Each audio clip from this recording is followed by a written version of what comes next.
concrete walls. There's a place for us where we could go, where we could be alone. Between city lights, we don't have to hide. I wanna go, do you wanna follow? There's something in the air, I can't explain it, but it's there. Ain't nobody gonna find us in our secret love affair. I don't wanna have to hide no more, it shouldn't be unfair. I wanna go and I wanna know, do you wanna follow? Baby, do you wanna follow? Come with me, do you wanna follow? Baby, can't you see that? I wanna go and I wanna know, do you wanna follow? Baby, do you wanna follow? Come with me, do you wanna follow? Baby, can't you see that? I wanna go and I wanna know, do you wanna follow? I can't understand why we can't hold hands, but they don't know what we have is real love. Aren't you sick and tired of having to hide? I know a place, do you wanna follow? There's something in the air, I can't explain it, but it's there. Ain't nobody gonna find us in our secret love affair. I don't wanna have to hide no more, it shouldn't be unfair. I wanna go and I wanna know, do you wanna follow? Baby, do you wanna follow? Come with me, do you wanna follow? Baby, can't you see that? I wanna go and I wanna know, do you wanna follow?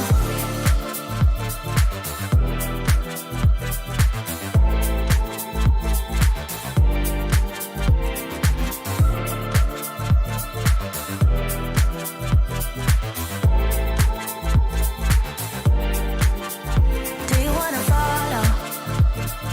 Baby, do you wanna follow? Come with me, do you wanna follow? Baby, can't you see that? I wanna go and I wanna know, do you wanna follow?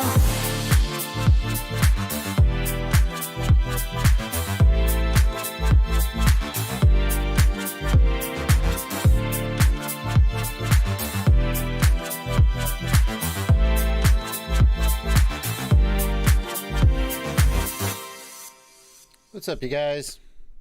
How you doing this Sunday afternoon? It's time for the Q&A. Zolan, if your quad is stuck in a tree, then you need to watch my video about it, how to get quads out of trees. I got a whole video of a bunch of different ways. One of them is sure to work. Let's let this flight finish. It's almost done. This is one of the two flights. I had two half-decent flights on the Vista pick, which is the video that posted to my channel yesterday. This was the one I didn't use in the video. I thought the other flight was slightly better, but this one wasn't bad. I thought I'd use it to open up this live stream. It's almost over.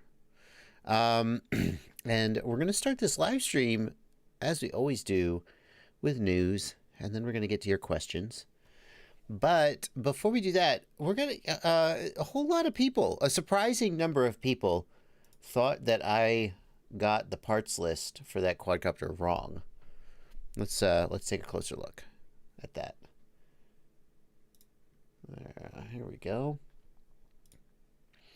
So, one second. Oh, no, you don't need to. Shush. Stop. Yeah, that's the video, all right. Hang That's on. embarrassing. Pause the video, Joshua.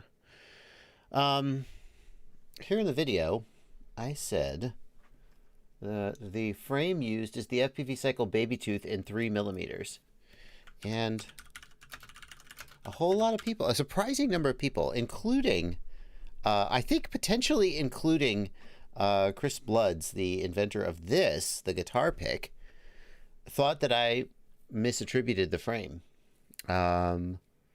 This here is the Halo RC guitar pick, which is the frame that many people thought I must have used in that build. First of all, let me just say I didn't I thought it was pretty clear in the video that I didn't build this quad. This was built by Robert Landrum, one of my patrons, and just an all-around good guy. He has his own YouTube channel, and he built it and sent it to me to try out.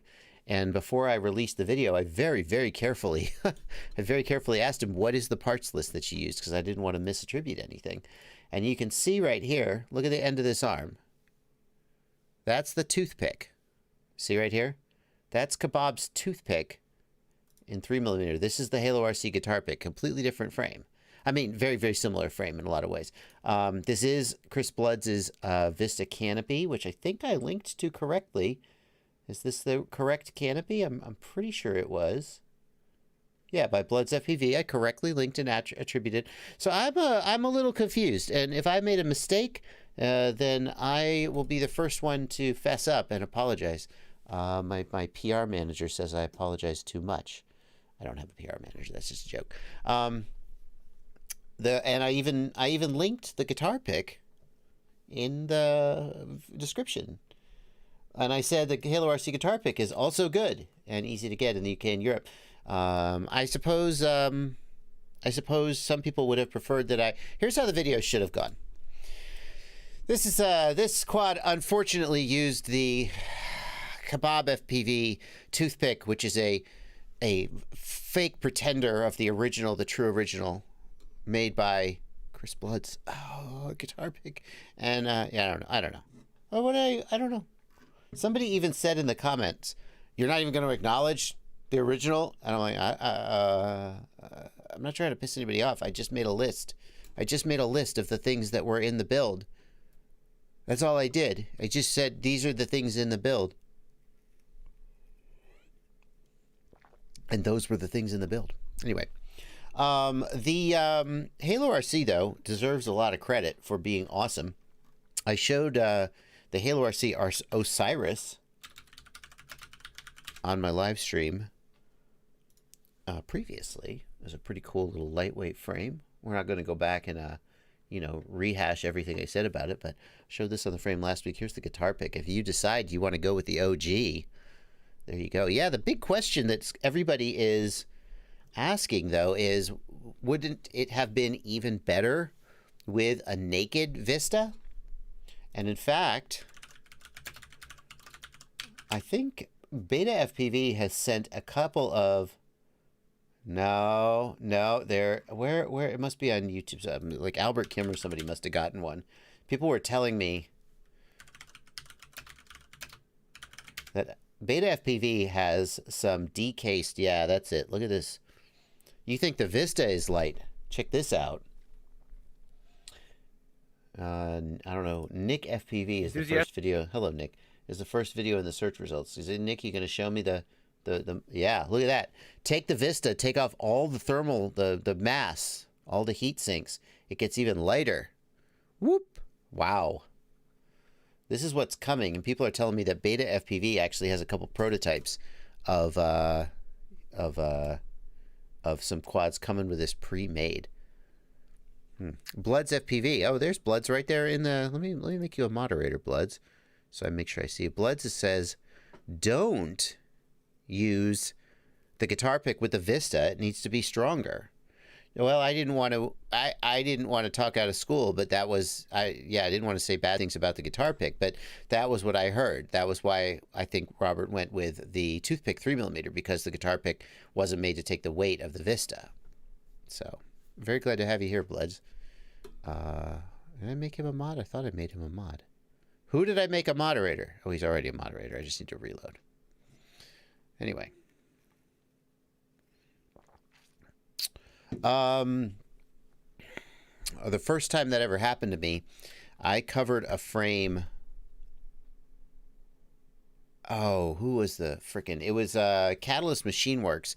It was very, very similar to a Catalyst Machine Works, and I actually hadn't heard of Catalyst Machine Works at the time. Believe it or not, guys, there are lots of amazing companies and designers out there who I haven't heard of, just because I spend like 90% of my time answering people's emails and answering questions and thinking about what video to make that will answer people's questions that they're having about Betaflight or quadcopters.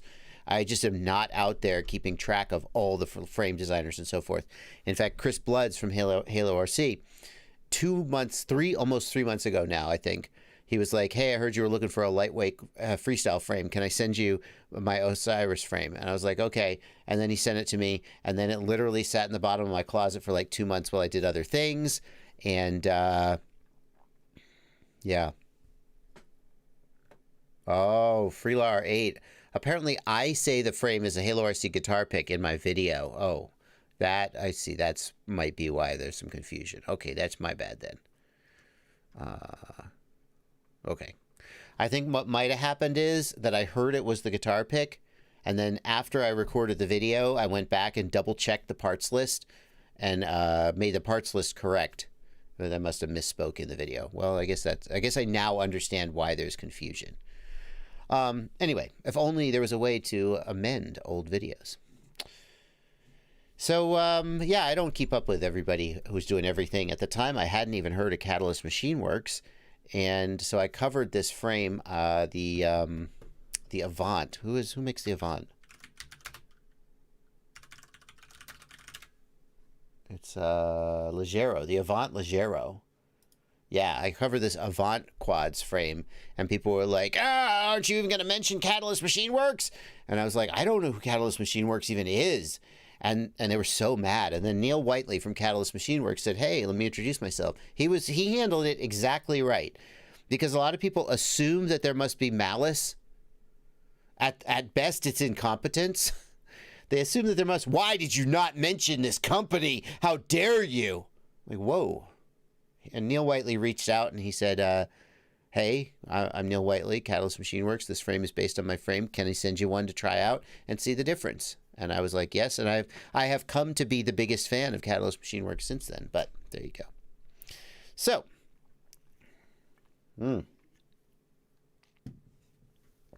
So, we are gonna,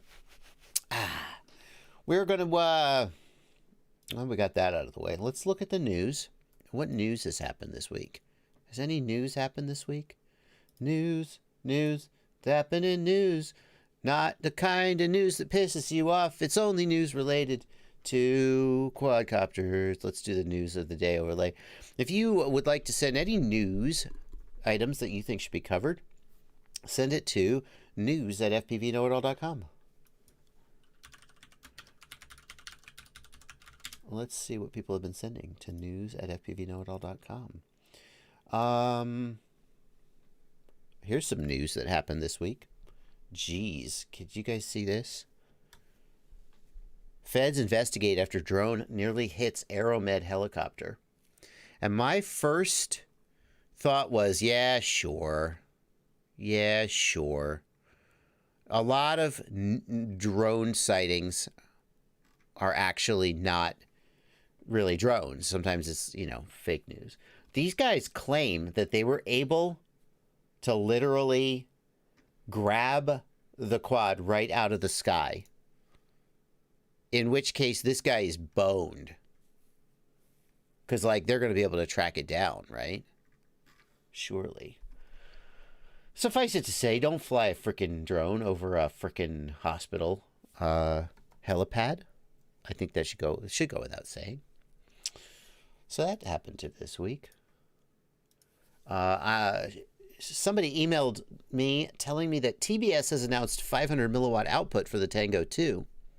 The TBS Micro Module V2 was updated to be able to have 1 watt output, which is pretty exciting.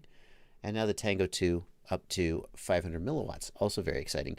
TBS has been, okay, on some level, TBS has been crushing it lately in terms of responding to customer demand.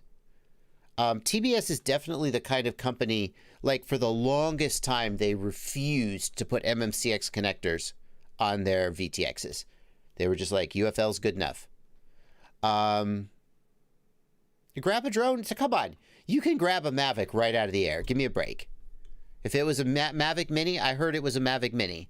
You could totally grab that right out of the air. What are you talking about?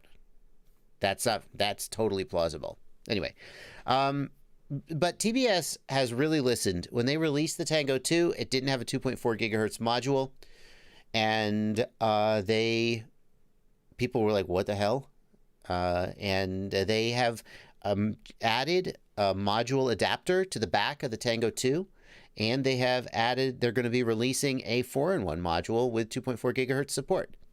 So you can now get a Tango 2 with 500 milliwatts crossfire built in and a 4-in-1 module on the back. Pretty freaking exciting. I mean, maybe not quite this minute. 661 FPV, what do you do after you grab it? I don't know. You take the battery out. That's what I would do. Canon Hughes, I think 3 sets of props come with the Xylo kit, but I'm not 100% sure about that. Mr. Dragon, did the helicopter fly up to the drone? They says it was flying close enough that they were able to reach up and grab it. It could have been someone on the ground that reached up to grab it. I think it's less plausible that it was someone in the helicopter. So TBS has been really killing it lately. 1 watt output from the Tango 2, or from the micro module, very exciting. Tango 2, 2.4 gigahertz, very exciting. The next thing I'm going to... Thank you, TBS, thank you so much. Oh, and the TBS beginner kit, where basically you can get Crossfire Micro and 3 receivers for the same price as a FreeSky. Thank you. Awesome. The next thing I'm going to complain about is, can we get OpenTX support for the Tango 2? Somebody emailed me this week and said, how could I convert my modules over from a different radio to the Tango? And I was like, I don't think you can do that. Yeah, I see. People are saying in the chat that the helicopter landed and then walked over to the drone and grabbed it. Listen, if you are flying a drone near a helipad, you get the hell out of there before they grab you. Jeez. So TBS, good work. Good work from me. What's a 4-in-1 module, asks Tom Kayak. 4-in-1 module supports multiple 2.4 gig protocols. Like, it can bind to FreeSky, it can bind to Spectrum, it can bind to FlySky, it can bind to a bunch of other... It has 4 RF chips inside it. That's why they call it a 4-in-1. So, let's see. Oh, this is cool. Continuing the news of the day, we will be getting to your questions soon. I always feel bad when the news segment goes on too long. Many people say that the news segment is their favorite part of the live stream. Also, I watch other streamers and they'll do like an 8-hour stream, and like the first 45 minutes is just them getting seated. So maybe I shouldn't feel bad. This is pretty cool. Look at this. RGB Kickstarter. RGB is the smallest and lightest modular quadcopter platform based on RGPilot. What? RGPilot is an incredibly powerful... It's not so much for acro, okay? But it's amazing for camera platform stabilized autonomous flight. And somebody is trying to make basically, I don't know if I would call this a bee, like a tiny whoop size. It looks like it's about weight of 100 grams. That looks like maybe that's in the 2-inch or 3-inch prop size. But a tiny flight controller that is sized, that runs RGPilot. That's freaking amazing. That's freaking so exciting. Is 4-in-1 the same as a multi-protocol controller? That's right. It's the same as the multi-protocol. Let's see what else we got here. Oh, we're caught up with last week. That's it. We're caught up with last week. Oh. Yeah, okay. Any news on the Bitefrost V2 module? No news. Sorry. No news since last week. Fat Shark did make a statement. I covered it in one of the previous streams. Basically, Fat Shark's statement was that the quality of the VTX wasn't quite ready yet. They had some manufacturing problems. The ones I got, one of them didn't power up, and one of them had very, very low output power and poor range. And they said, nah, I guess we got to get on manufacturing. So that's the news. They haven't had any more announcements about that. Yeah, let's see.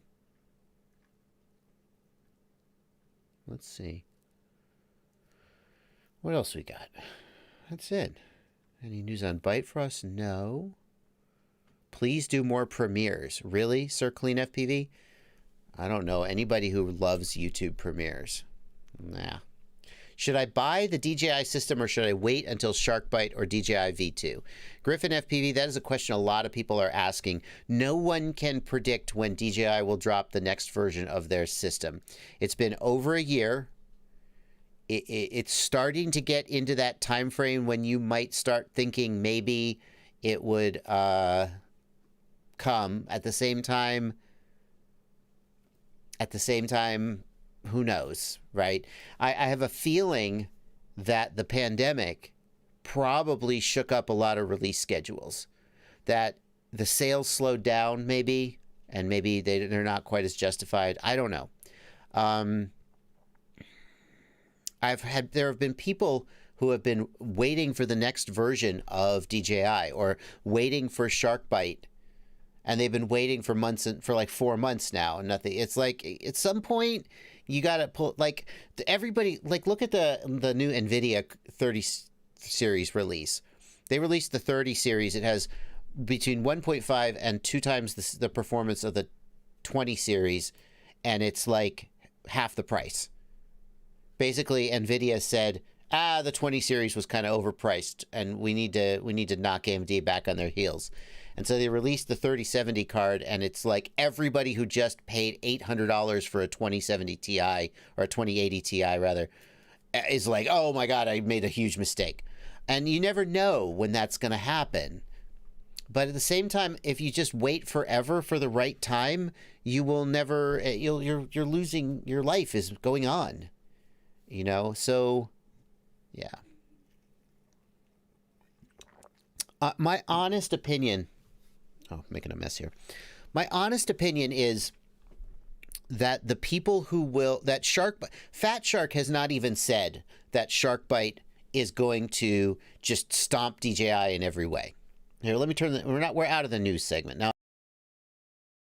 No, not that. Bye. That's it for news. Thank you. Oh, let me also say, a couple people have, I said previously, hey, if you make me a little graphic reel for my news segment, maybe I'll use it. A couple people have sent me a little graphic reel. Thank you so much. There is nothing wrong with your graphic reel. I am just have not gotten around to actually integrating it into my stream. So if you sent me a little graphic for my news segment and I'm not using it, please don't be offended. I so appreciate the work that you put into it. Anyway. Fat Shark has said, they have said essentially that they are not going to try to beat DJI at their own game. They are not going to have the same image quality, the same range, the same output power as DJI. They've never claimed that they're going to do that. What they have said is that they're going to try to beat DJI at a different game, which if it makes sense. If you're going to go head to head with a behemoth like DJI, you're going to lose unless you're also a behemoth. You have to fight them asymmetrically. And the way to do that is to, SharkBite will have HDMI output. DJI isn't doing that. SharkBite will integrate to the goggles that you already own, assuming they have HDMI input, which many of them do. DJI isn't doing that. SharkBite is focused on consistent latency. DJI isn't doing that. SharkBite is focused on an analog style breakup. DJI isn't doing that. So if you're asking yourself, should I wait for SharkBite or should I buy DJI today? Many people are already able to answer that question because assuming that SharkBite delivers on everything it's promised, it is going to still be a different product. It's not like Coke versus Pepsi. Well, I kind of like Coke. Yeah, I kind of like Pepsi. It's like Coke versus Sprite, right? They're both soda. But if you're thirsty for a Coke, you probably don't want a Sprite. And vice versa. I don't know. It's not a great example. So I think a lot of people, if you are waiting for SharkBite, you're not even thinking about DJI being, it's not what you want. And if DJI is what you want, there's no reason to wait for SharkBite because SharkBite isn't going to be what DJI is. Okay.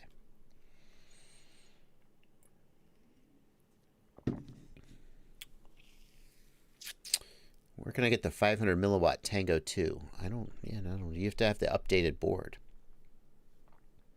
Sharkbite is shit and DJI is good, says Blood's FPV. I own both systems. Well, the Bitefrost. I mean, Sharkbite's supposed to be better than Bitefrost. I don't know. Let me give a shout. Let me show you guys what I got going on here real quick.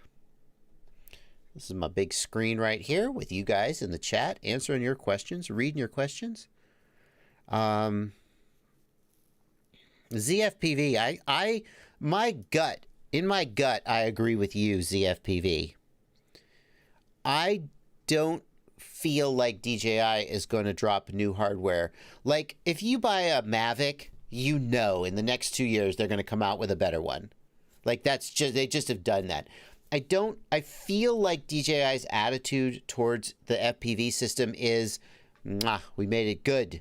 They keep improving it with firmware updates, but I don't have the feeling that they have another, because I'm gonna turn out to be wrong about this, but my gut feeling is that they're very focused on the firmware updates, and it's just not a market where they're like making $1 zillion. Like the Mavics, there's other companies nipping at their tail, right? And they have to continually innovate and improve to stay ahead. And they're in the Mavic market, there is always a ton of people who are happy to buy the newest Mavic. Whereas in the FPV market, you have to ask, number one, who is nipping at their tail, forcing them to throw out all their hardware design and come up with new hardware? Nobody. And is there like going to be a ton of... How many people are going to be like, oh, I guess I'm going to get rid of my regular DJI and buy a new one if they come out with a new one? So it just doesn't feel to me like a new DJI FPV is on the horizon. That's my, what do I know? But that's my opinion. Over here, these folks, these lovely, hello folks, hello patrons. These are my patrons over on my Discord server. And I've been ignoring them since the beginning of the stream. And I'll get to them in a second. Like Doghouse FPV here. Would an ND filter help with analog video in bright sunlight situations? No. Because it would just improve motion blur. But who cares about motion blur in your analog video? Doesn't make any sense to me. And down here are the lovely people who left me some super chats. And if you want to get your question, because look at all these comments going by. Look at all these comments going by with me not reading them. I'm sorry, but there's too many comments. If you want to hit the $sign right here, get a super chat, I'll read your comment on stream. And yeah, there we go.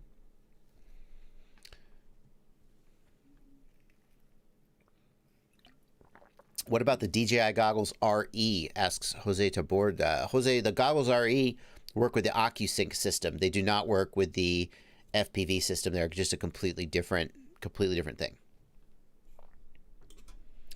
Chuck Toast is like, I'm going to turn out to be wrong on this, but insert random statement here. I just want to be clear that I'm giving you my opinion.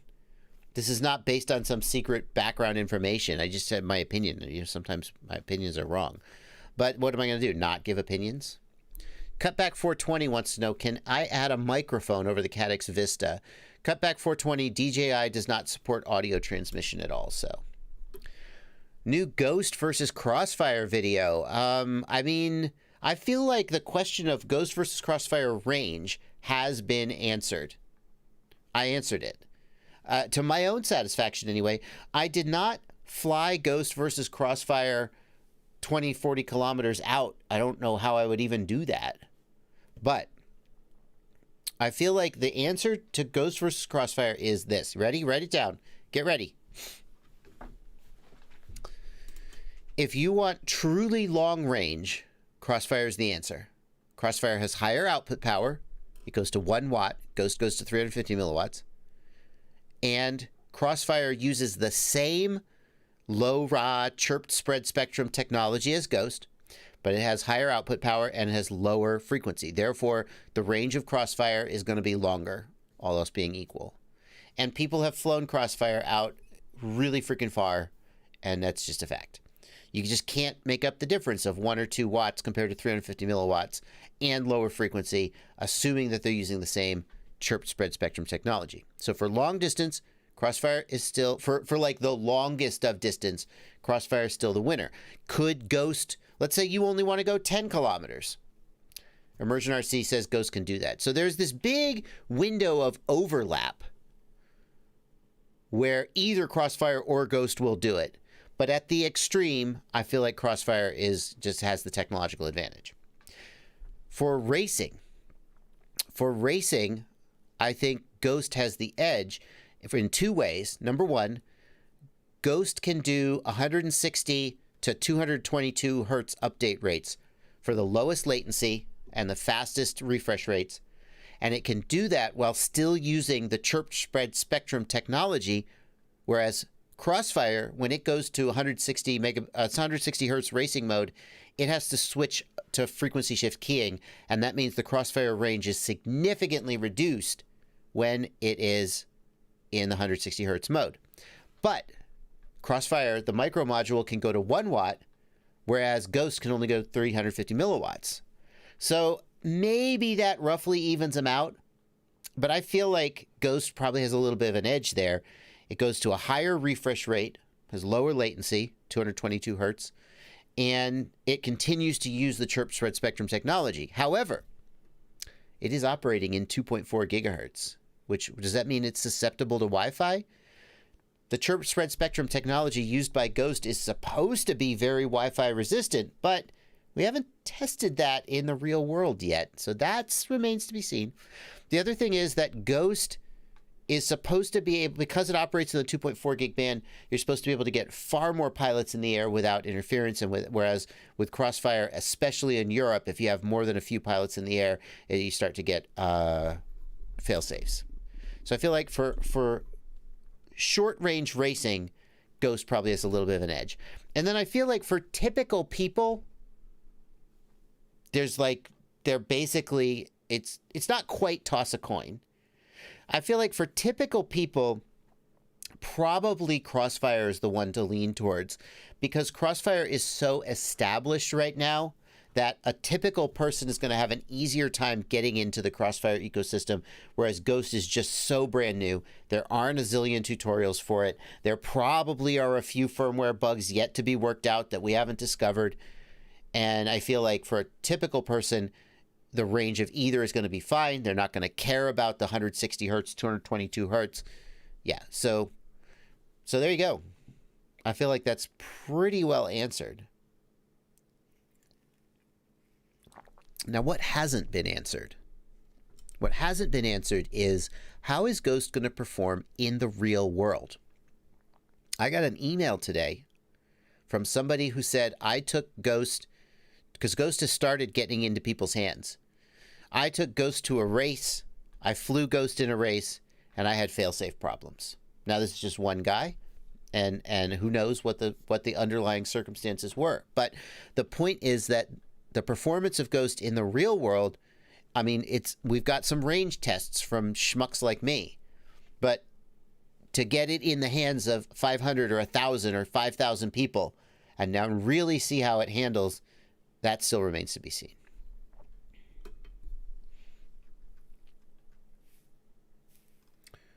Okay. What about penetration? David Gregorian. Penetration and range are the same thing, David. The bottom line is penetration and range are the same thing. There are some exceptions to that. For example, 60 gigahertz signals, there's an oxygen absorption peak in the environment at around 60 gigahertz. So 60 gigahertz signals are significantly absorbed by the oxygen in the air. And that wouldn't happen if they weren't in the atmosphere. In general, though, 900 megahertz, 2.4 gigahertz, a signal that will travel further will probably also penetrate more, roughly proportional. So there's not really much difference in most cases between penetration and range. Magic FPV wants to know about the Hero 9. It's a good question. Hang on a second, Magic. Max S in the Discord wants to know, what about antennas? That's true, Max. One of the big advantages of Ghost is the much smaller antennas. Way easier to mount the antenna. Modes are in the Discord, wants to know, what do you think of the Mamba F7 stack?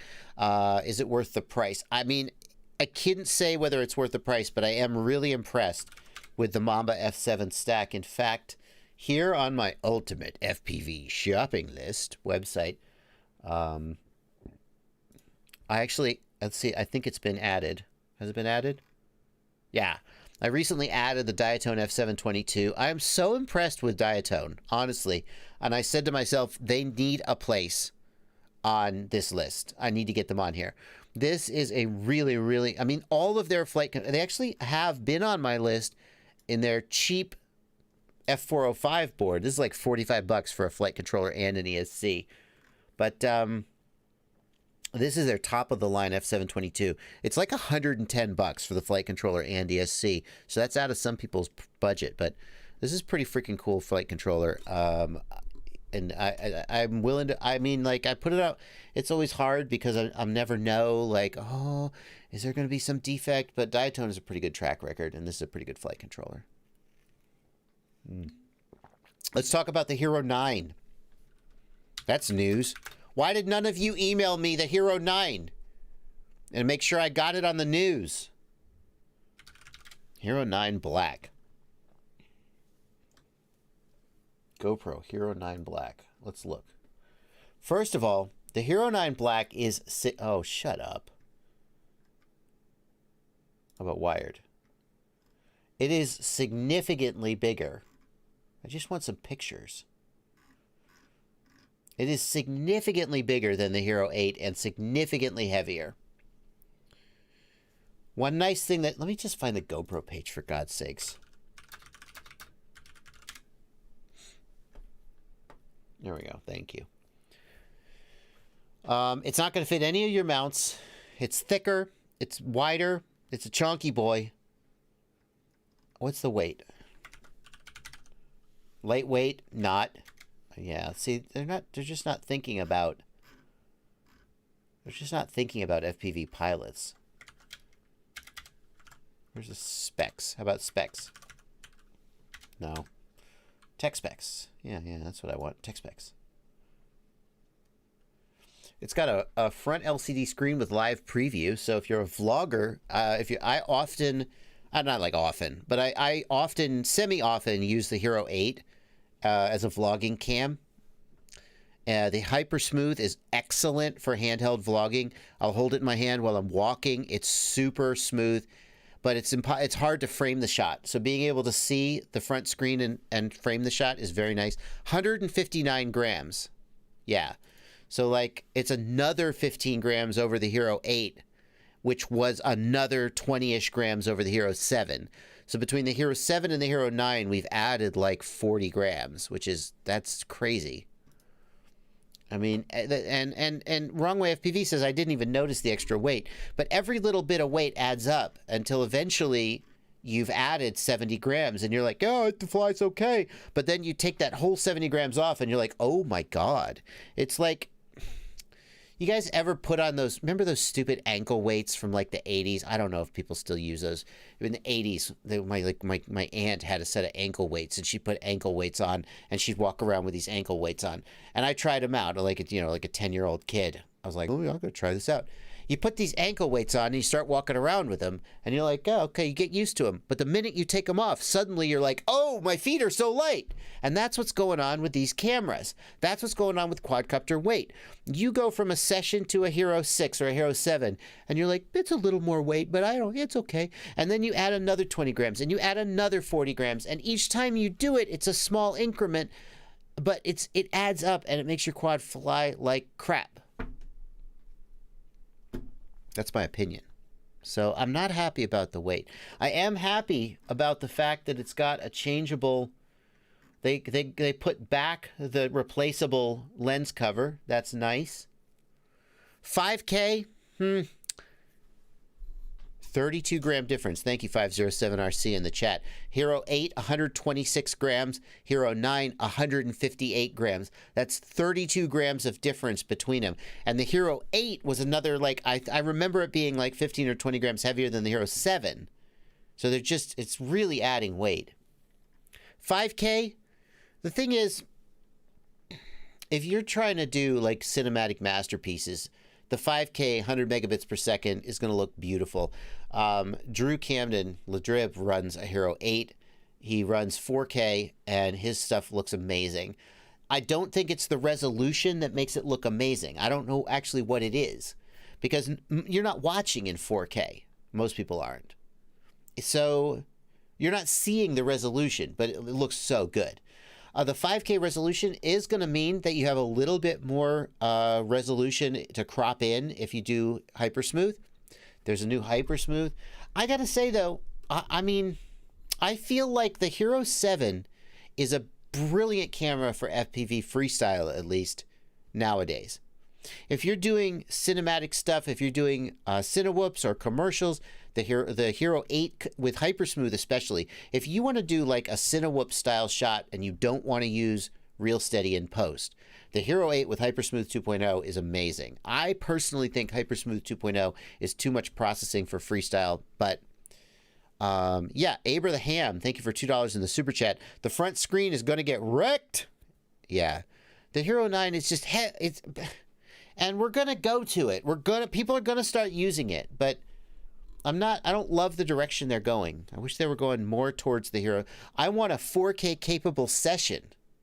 I want a session that'll do 2.7K 60 super view. Huh? I don't want a freaking 160 gram anyway.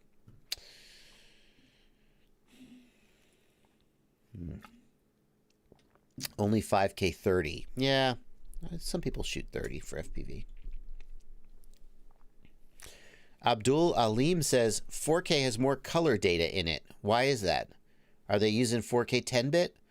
I mean, if 4K is 8-bit and 1080 is 8-bit, why does 4K have more color data? That doesn't make sense to me, but I'm always open to learn. All right, oh my God, we're 40 minutes into the live stream and I still haven't read a single super chat. Oh, you guys in the super chat, I am the worst.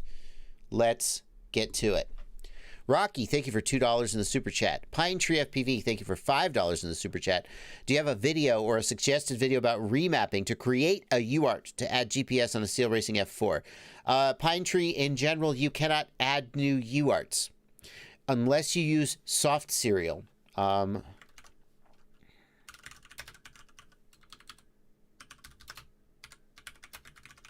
Here's the video that I like to use to explain how to add soft serial, Pine Tree FPV. Here's the video for you, Pine Tree FPV. I'm going to tag you in the chat. I hope you're still in the chat. Yeah, you seem to be there. There's the video for you. Here's the problem, Pine Tree FPV. The problem is that you need 2 pins. And on many flight controllers, you can't find 2 pins to use for the TX and the RX. If you're adding GPS, you need a TX and an RX. So you can use the LED strip pin for one, and then on a Seal Racing F4, I'm not sure that there is another pin that you could use. So I think you might be out of luck there, man. What I would suggest you do, Pine Tree, is move your smart audio to the LED strip pad, and then you may get an additional UART for GPS. Coelho FPV, thank you for $10 in the super chat. Any thoughts on the RDC 90 sensors versus the Hall effects on the Jumper T18? So the Jumper T18 is advertised with these Alps RDC 90 sensors, and everybody I talk to says, "Oh man, those are so good. Those are such good linear or rotary encoders." I'm like, okay. Am I going to notice it while I'm flying the quad? I have never in my... Well, that's not true. I was going to say, I've never in my life had a gimbal be so bad that I was just like, oh, I can't fly this. I have flown some beat to crap terrible gimbals that just wouldn't recenter. But every radio I've flown with like a brand new gimbal. So whether it's Hall effect, whether it's potentiometer, whether it's a Futaba or a FreeSky, I just sort of pick it up and I fly it. And I'm just like, okay. I take it back. I take that back too. The Eachine Wizard X220, the included FlySky radio, the gimbals on that were so bad that I was like, oh, these are pretty bad. So, RDC 90 versus Hall effect. I feel like objectively the RDC 90 are better, but the question is whether that will make a difference in your flight experience, and I find it hard to say that it would. Whereas Hall effect versus potentiometer is going to extend the life of the gimbals. That's a fact. Everybody's telling me that 4K to 1080 downsampling is worth it. Abdul says 1080 has one piece of color data per 4 pixels averaged across them. 4K has one piece of color data for, so they're using different sort of color downsampling. I would love to see a video about that and learn more about that. Sideburn, thank you for $10 in the super chat. Thanks for the DJI Betaflight Confusion help email exchanged. Oh, thank you for the donation. Rick Zepeda, thank you for a $20 super chat. Coelho FPV, thanks for $5 super chat. What's the recommendation of the best DJI goggle antenna? My stock ones are limiting to 3/4 mile. If you're really trying to go long range, Coelho, I think you need to be getting some high gain antennas and maybe putting an amplifier on your quad, although I'm not sure that would be legal. But people do it. Like, the one I always think of is the DJI Cyclops. Yeah. Yeah, that's it. Is this the Cyclops V2? It's out of stock. So this is a, what's the gain on this guy? 10 dBi gain antenna.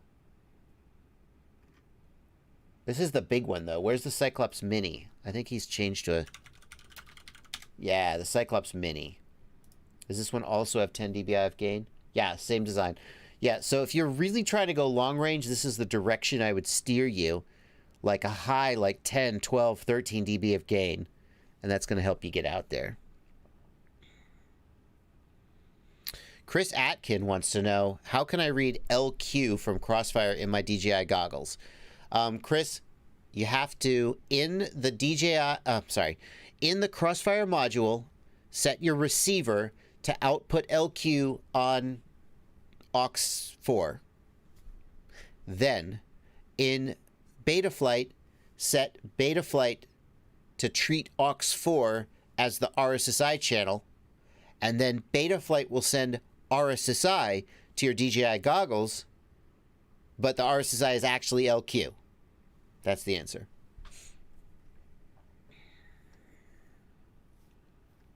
Chris Camille, thank you for $5. Can prop wash be eliminated completely? Chris, I don't think that there's a single quad that I couldn't get prop wash out of if I really wanted to. But you can reduce the propensity. At the same time, I think that with careful flying, a skilled pilot could avoid prop wash in most situations. So what you'll see is that the better the quads tune, the less the pilot has to think about avoiding prop wash.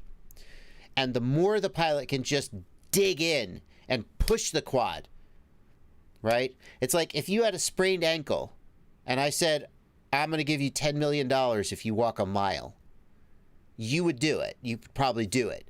You would like limp and you'd shuffle and maybe you'd even get down on your knees and crawl just because you couldn't put any more weight on that ankle, but you'd do it.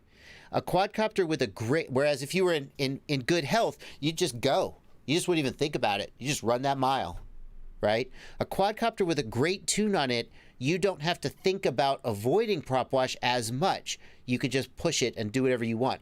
Whereas a quadcopter with a bad tune, you're like, oh, I gotta get on the throttle and I can't dive in this hard, or prop wash will come out. So,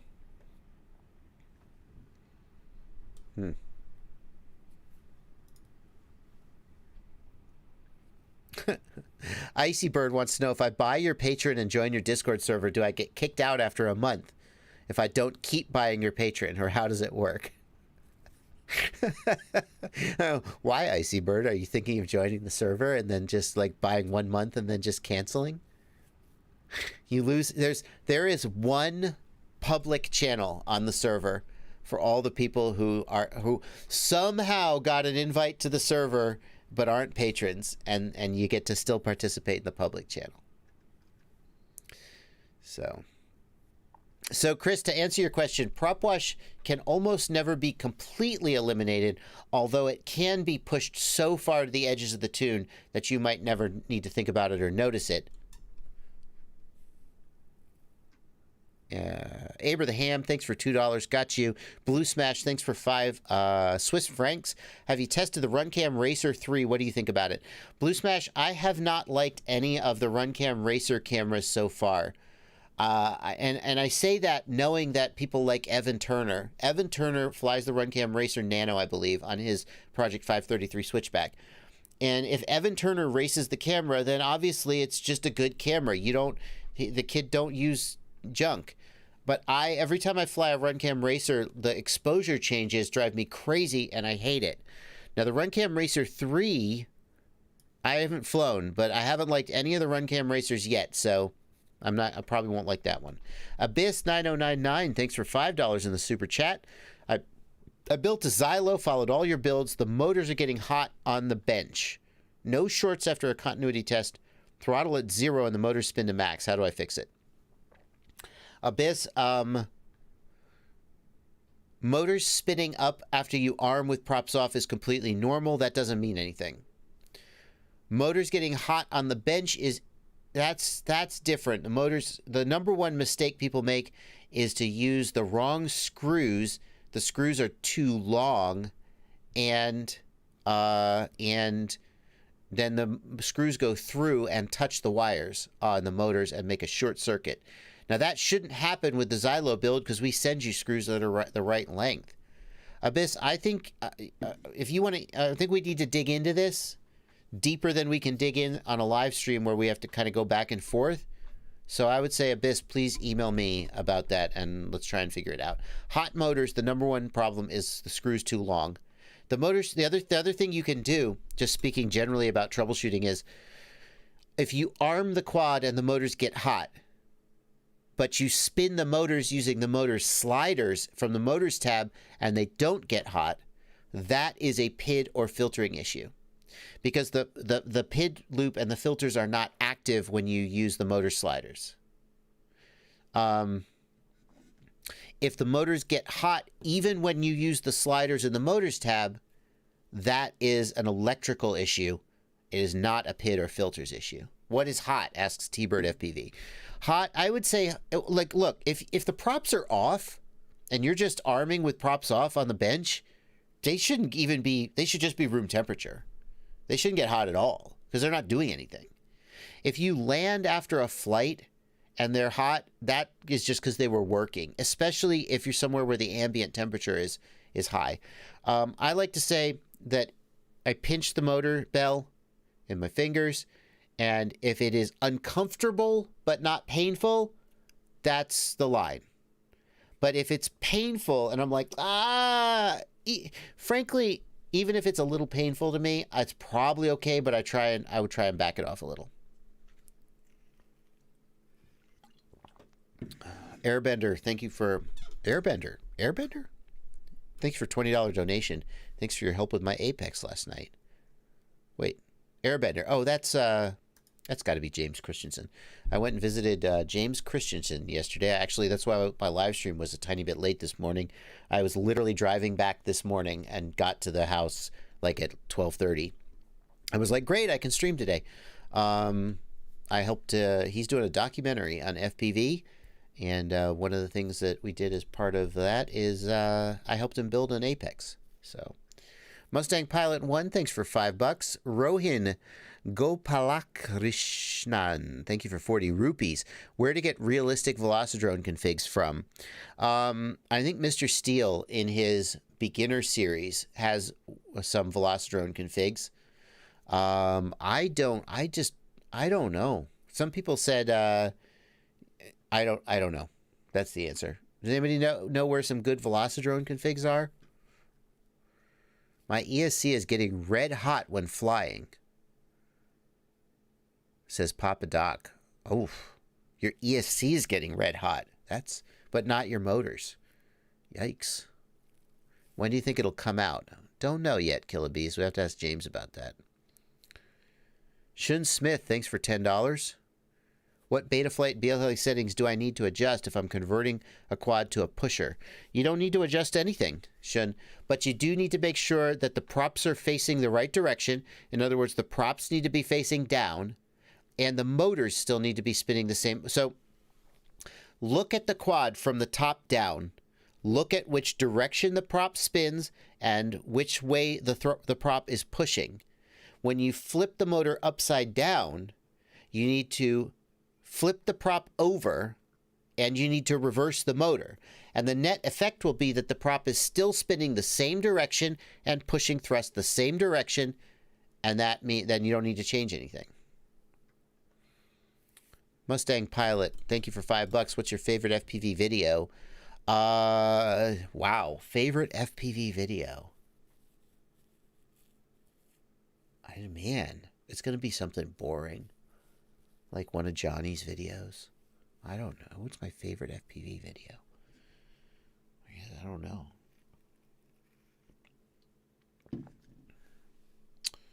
Or something old. AJ Ortiz, thanks for $3. Pine Tree FPV, thanks for $5. Mustang, I feel like I should answer your question in exchange for your super chat, but I'm like, I can't think of like a single favorite FPV video. I've seen so many good ones. I saw a lot of amazing FPV videos at the New York City Drone Film Festival. I mean, I couldn't really pick one. Sorry, man.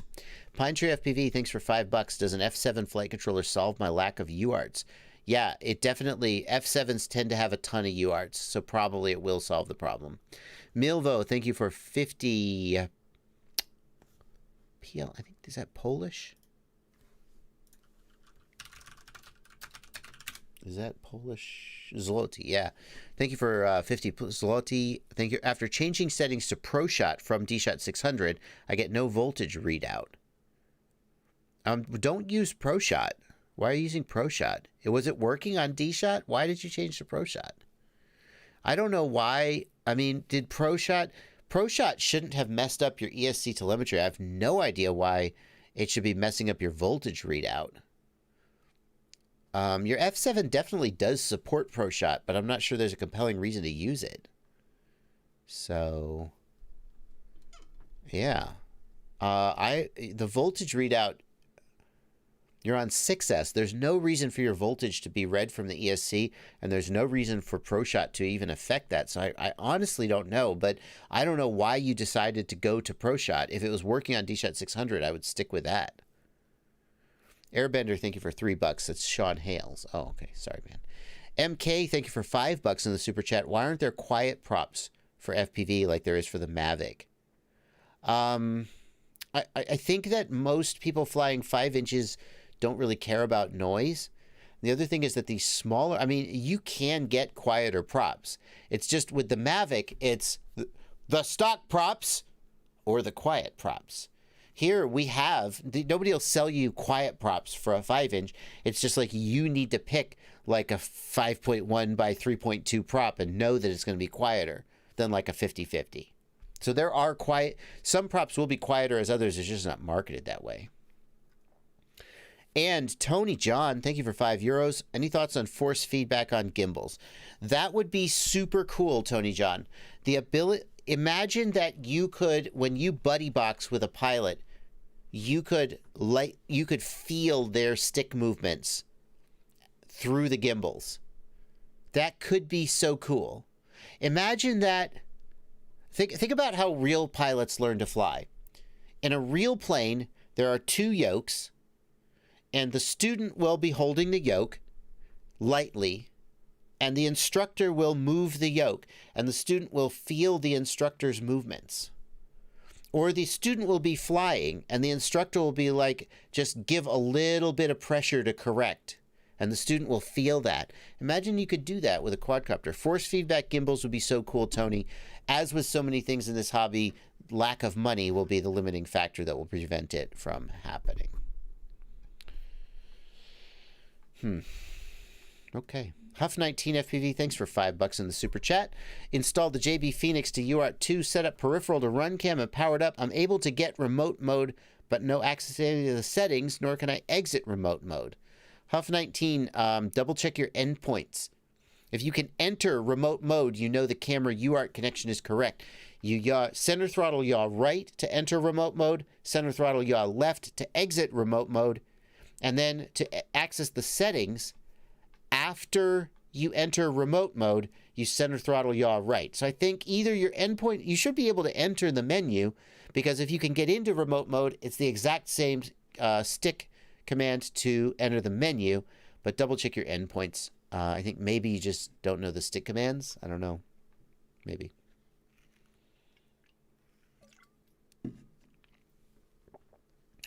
Doghouse FPV in the Discord. Hello, Discord. I'm back. Doghouse FPV wants to know, for flight controller vibration isolation, does it hurt or help to have additional boards or weight on the stack when using isolation posts for the soft mounting?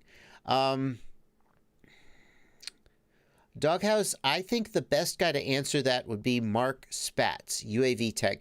He has done different tests with multiple flight controllers on a stack, each one recording gyros. I remember that he said that the higher up the flight controller is in the stack, the worse it is. But I don't remember him commenting on added weight. One argument would be that additional weight higher up on the stack would dampen the vibrations.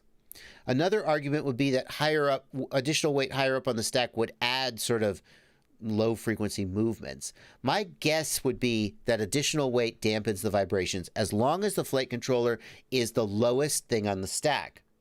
But the flight controller is usually the top thing on the stack, which would mean the higher the stack, the higher up the flight controller is, and the worse the vibration is.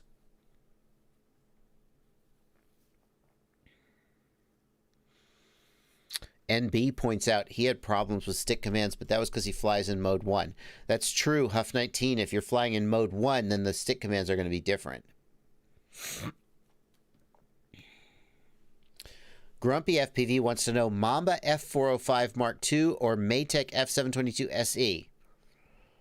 I mean, between an F4 and an F7, I probably would take the F7. The Maytech F722 SE is an all-in-one, though, and if you're not going to use individual ESCs, that's a whole lot of extra stuff you don't really need.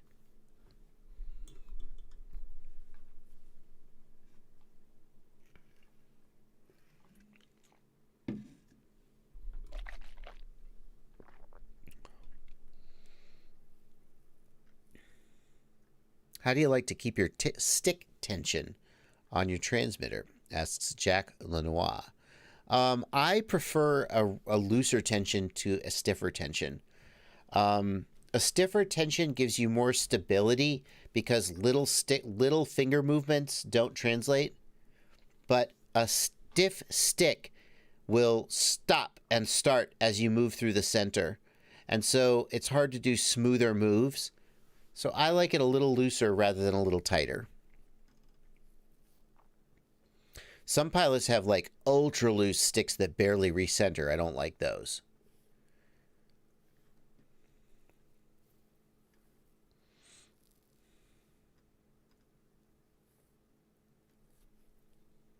Have I ever installed Project Mockingbird on a 5-inch freestyle? No, June Loco. Project Mockingbird is really tailored towards those micros. I don't think the tune would translate well. Roheen, thank you for 100 rupees. For a beginner, do you recommend the Mr. Steel build with DJI FPV? No. Nope. I don't recommend that a beginner spend too much money on their first quad. You are going to crash it. You're going to lose it.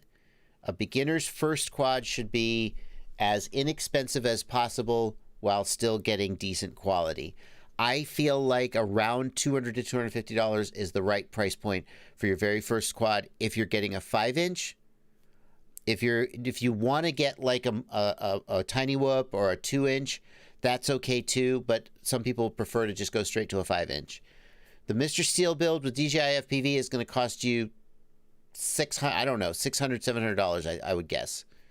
Especially with DJI is going to add $150 to the, $160 for the air unit. The Mr. Steel build by itself is, I think it's about $600 in parts, retail. I'm pretty sure about that. So the Mr. Steel parts are going to be $600, and then you're going to take out the analog video transmitter. You're going to add a DJI, but it's going to be at least, no beginner should spend $600 on their first quad. Unless you have so much money that you just could buy another one a month from now, in which case more power to you. But I don't think you do.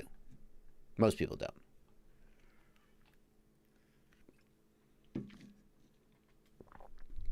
Doghouse, the problem with what you're proposing is Doghouse is proposing putting like the ESC on top of the flight controller. Then you've got the motor wires, and that's going to throw things in. The problem is it's just so hard to maintain the quad if the flight controller isn't on top. Ovolved528 wants to know, do you think 1750 kV motors are any good for 4S? Because I'm doing that for my first quad. I don't think that's a great idea. I mean, I guess as a beginner, it'll make your quad super underpowered and easier to fly. So that, I mean, but like 1900 kV is actually kind of flyable on 4S if you're not trying to go too fast. But 1750, that's getting down there. I think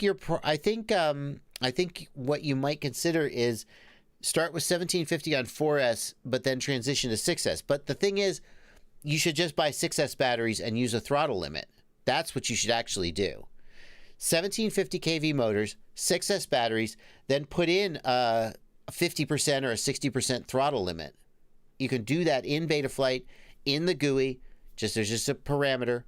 Then your quadcopter will feel like a 4S. To get 4S feel, you should get 66% throttle limit, technically. But you won't have wasted money on 4S batteries that you're going to outgrow. Volatronics, thanks for $5 in the super chat. How do I enable current sensing for the JB4-in-1 ESC? I selected ESC sensor in the power tab and ESC for RX in the port tab. Isn't there what flight controller have you got? Assuming you have the JB-F4 flight controller, you also need, there's a solder bridge that you need to select current.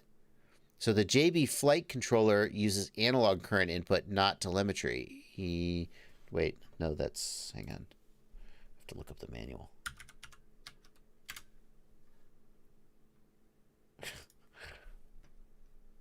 Yikes. No, the JB takes analog. Yeah, it takes analog input. So the JB-F4 takes analog input only, not telemetry from the 4-in-1. Wait, is that up to date? Is that the latest? Where's the manual? There have been so many changes. I've been thinking about the F7 lately, and I haven't been thinking about the F4 very much, so I want to make sure I get the right information to you. Hang on.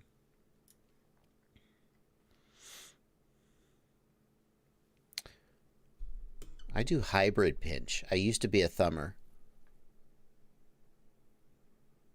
Shut up. Just show me my document. So here's the manual for the JB-F4. Yeah. So there's the solder bridge, except they've moved that solder bridge. Lets you select ESC telemetry versus analog current sense. So the flight controller can do either. What does the ESC do, though?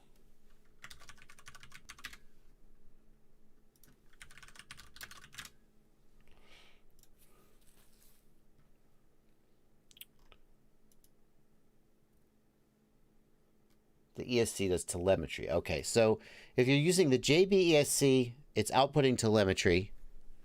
And then in the JB flight controller, you need to bridge so that the C pin is telemetry and not analog. So that's the most likely thing you forgot to do, Volatronics. Mark B wants to know, what's the minimum LiPo voltage a drone should fly on while hovering?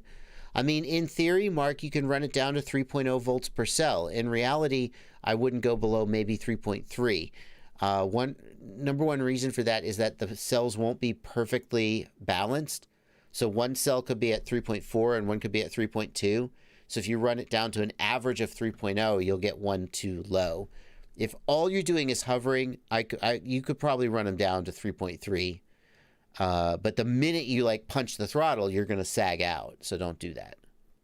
I would run closer to 3.5 most of the time.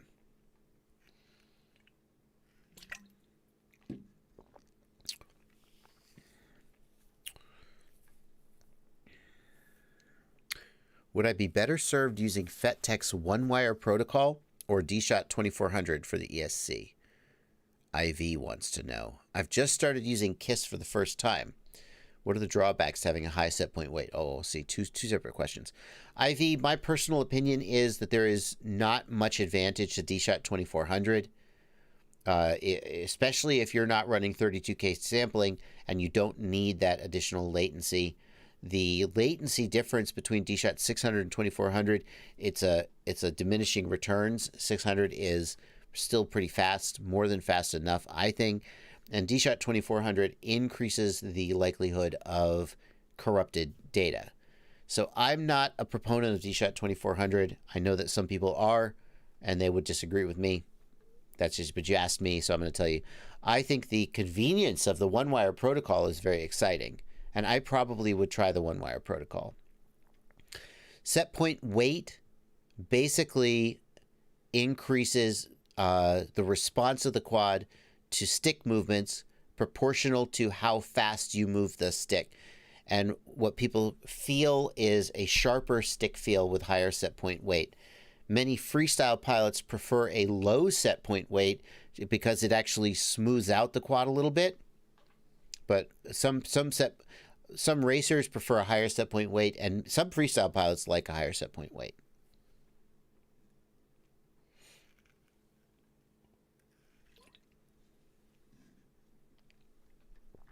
Do I need to connect a battery to bind an XM Plus receiver? That depends on your flight controller, BASB. Some flight controllers will power the receiver off USB and some do not. If you plug in USB and the receiver doesn't power up, then you need to plug in a battery. Fabian Bauer wants to know, what do you recommend coming from the Tiny Hawk 2 ready-to-fly kit? Digital versus analog for the first non-whoop style quad. If you have the money and you're not ideologically opposed to DJI, then DJI is making a whole lot of people happy right now. The people who should avoid DJI are racers, large race events and race timing systems and race DVRs and race directors are still really geared towards analog as of today. So if you're serious about racing, you probably should stick to analog.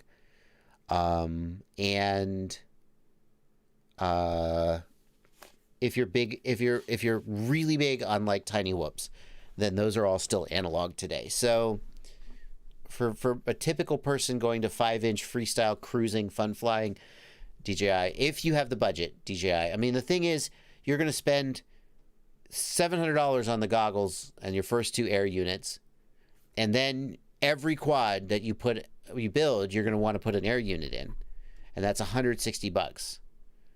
Digital does not whack half the analog band, Coelho FPV. That is incorrect. Don't spread misinformation.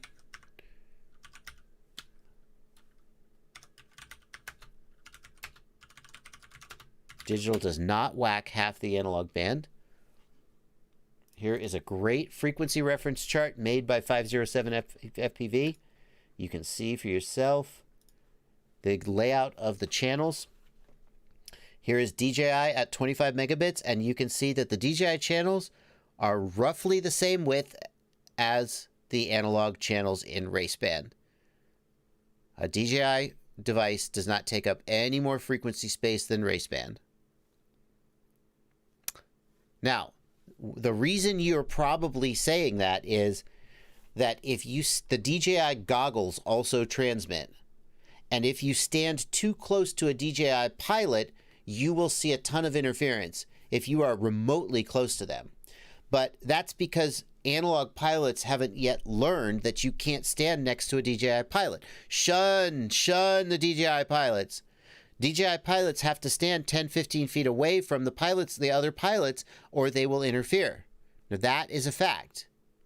But that is also true of analog. If I take my analog 800 milliwatt video transmitter and put it right next to your head, it will smash half the band. Okay? That is, yeah. The other thing people don't know, 507RC points out that is correct. DJI boots up on channel 8, which is race band 6, and then moves. Yeah, Coelho. Sorry, I don't mean to pick on you, Coelho. It's just I hear people saying misinformation about... There's valid reasons to complain about DJI, but let's get the facts right.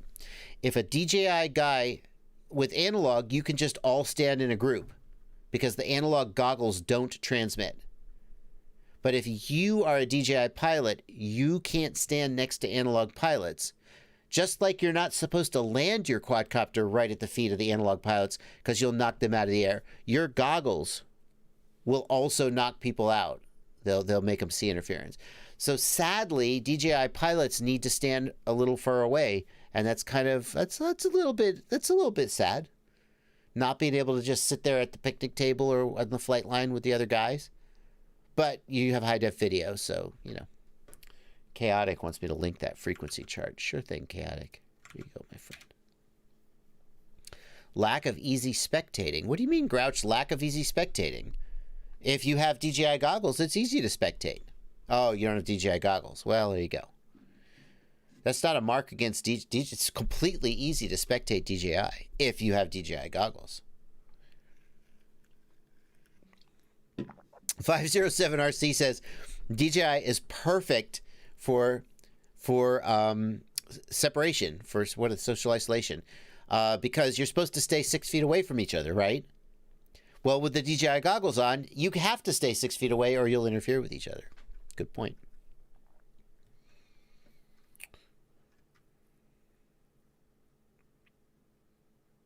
Jack's here. Bright on till I fly. Jack Nash is here. I went on his YouTube channel. He interviewed me yesterday, day before yesterday. That was fun. Thank you for being here, Jack. Why do you think canopies are not common in freestyle? I don't know, Malik. I don't know about that. Why don't freestyle pilots use canopies? It's not the weight. Laziness. Probably laziness. Can a Connex receiver pick up the DJI HD feed? No, Troy Castles, it cannot. It cannot. Does lower set point weight increase latency? That's an interesting question, Papa Doc. Lower set point weight will result in more latency between when the quad moves and when you move your stick. There will be more lag between the time when you move the stick and when the quad actually begins moving. And you can see this in Black Box. And it's why, for those pilots who try to get their set point to perfectly track the gyro, or the gyro to perfectly track the set point, for those pilots who try to get perfect PID response, they will add feed forward to help compensate for that delay. So low set point weight will add late. Now, how much latency is it? I don't know. The point is, if you want that smoother flight with low set point weight, a little bit more late. The point is that you're kind of filtering out some of your little finger wiggles and latency. There's no way to do that without latency. Grouch, I see what you're getting at about spectating DJI, Grouch. With analog, you can feed the signal to a screen, and then everybody can watch the screen. But with DJI, there is no easy way to feed the signal for a screen. Yeah, that's a good point, Grouch. You're 100% right about that.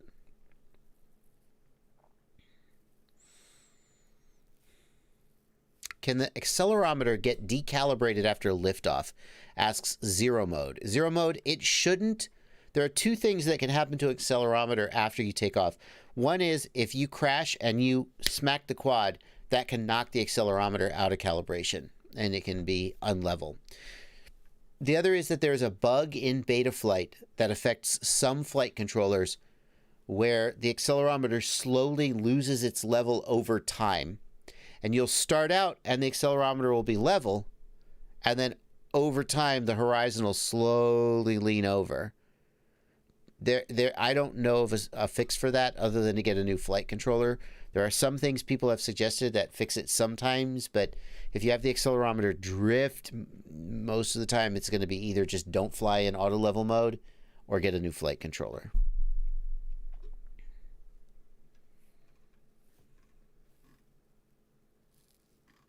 No super chats coming in.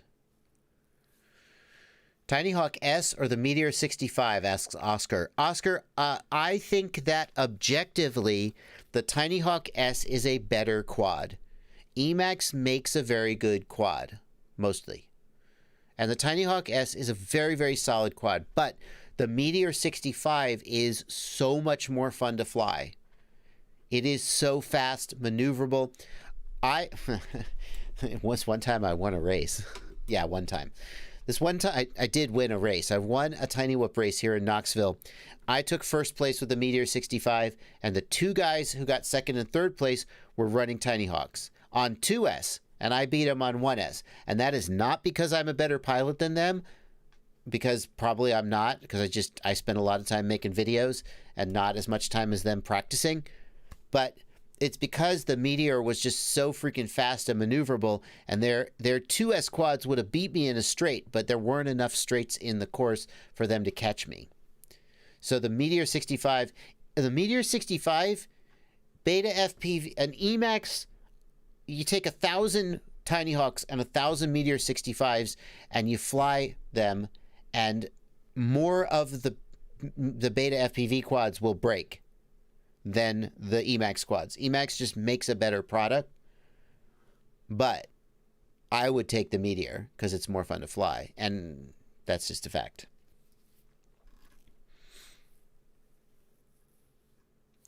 What 5-inch quad is easy to repair, asks Turtleboy. Turtleboy, my goal with a ready-to-fly or bind-and-fly quad is to get one that it's built like a self-build and is easy to repair. The iFlight Nazgul is made from standard parts, and it's just like a quad that you would build yourself. So when you go to repair it, it's not going to be any harder to repair. Whereas if you look at some of these, like the Immersion RC Vortex with all the custom parts, and you just have to get the right part from them. You can't just put a different video transmitter in. So iFlight Nazgul is a fine choice. Sedora SL5E, I'm having a lot of fun with right now. Are ESCs really needed? Yexel, the motors will not spin without an ESC, so yeah, they're needed. They won't spin. David Martinez has the TBS Crossfire hooked up to the Emax Buzz, but when I move the sticks, nothing happens. David, you should email me about this. The first thing I ask people in a situation like this is to show me a photograph of their wiring so I can see for myself which wire goes where. And a lot of times that reveals the problem. So you can do that, David. Email me a photo of the wiring and I'll try and answer it. Xenon says, my quad freaks out and tries to fly off until I disarm it. Whenever I try to do a quick roll, flying gently, it behaves normally. What should I check? Oh, it tries to fly away. Xenon, if you had a motor or ESC problem, I would expect your quad to death roll and fall into the ground. So since it tries to fly to the moon, I feel like you must have a gyro problem, and I would replace your flight controller. I mean, that's... Blitz FPV. Fantastic question. Blitz FPV. You just retracted his question. What? Okay. I was about to enjoy that, but you retracted it, so I'm not going to... I guess we're not going to answer that. How do I adjust the angle in acro trainer mode, asks James Bennett. Let's see if I can answer this for you, James, right here on the stream. Let me just plug in I got this little 20mm stack I keep on the desk just to plug in and use as a Betaflight simulator. One second.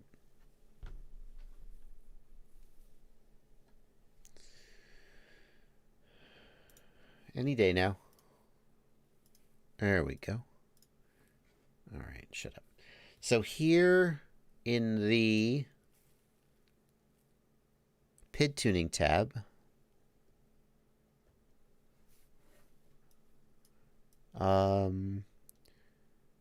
right here is the angle limit. And I think that angle limit applies to both acro trainer and angle mode. I think. Not 100% sure about that. Let's look in the CLI. So hang on, let me show you. Let me let you look at this part of the screen. Oh, so it looks like Acro Trainer has its own separate Acro Trainer angle limit here in the CLI. So then I'm not convinced that there is an option in the GUI to do that. So I guess you're going to have to go, I hold my arm in the same position for these live streams and then my shoulder gets all tight.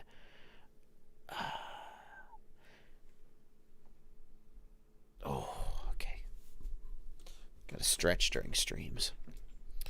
So yeah, the answer to your question about angle in Acro Trainer mode is in the CLI there's a parameter Acro Trainer angle limit, and you need to change that.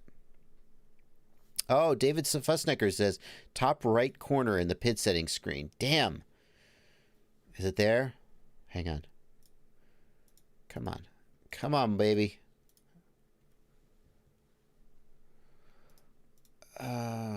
Nope.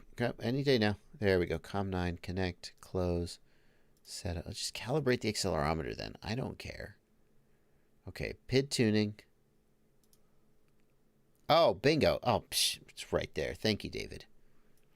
It's right here. Woo! Don't go to the CLI. It's right here. Acro Trainer angle limit. Perfect. So that's the parameter you need to change. Wonderful.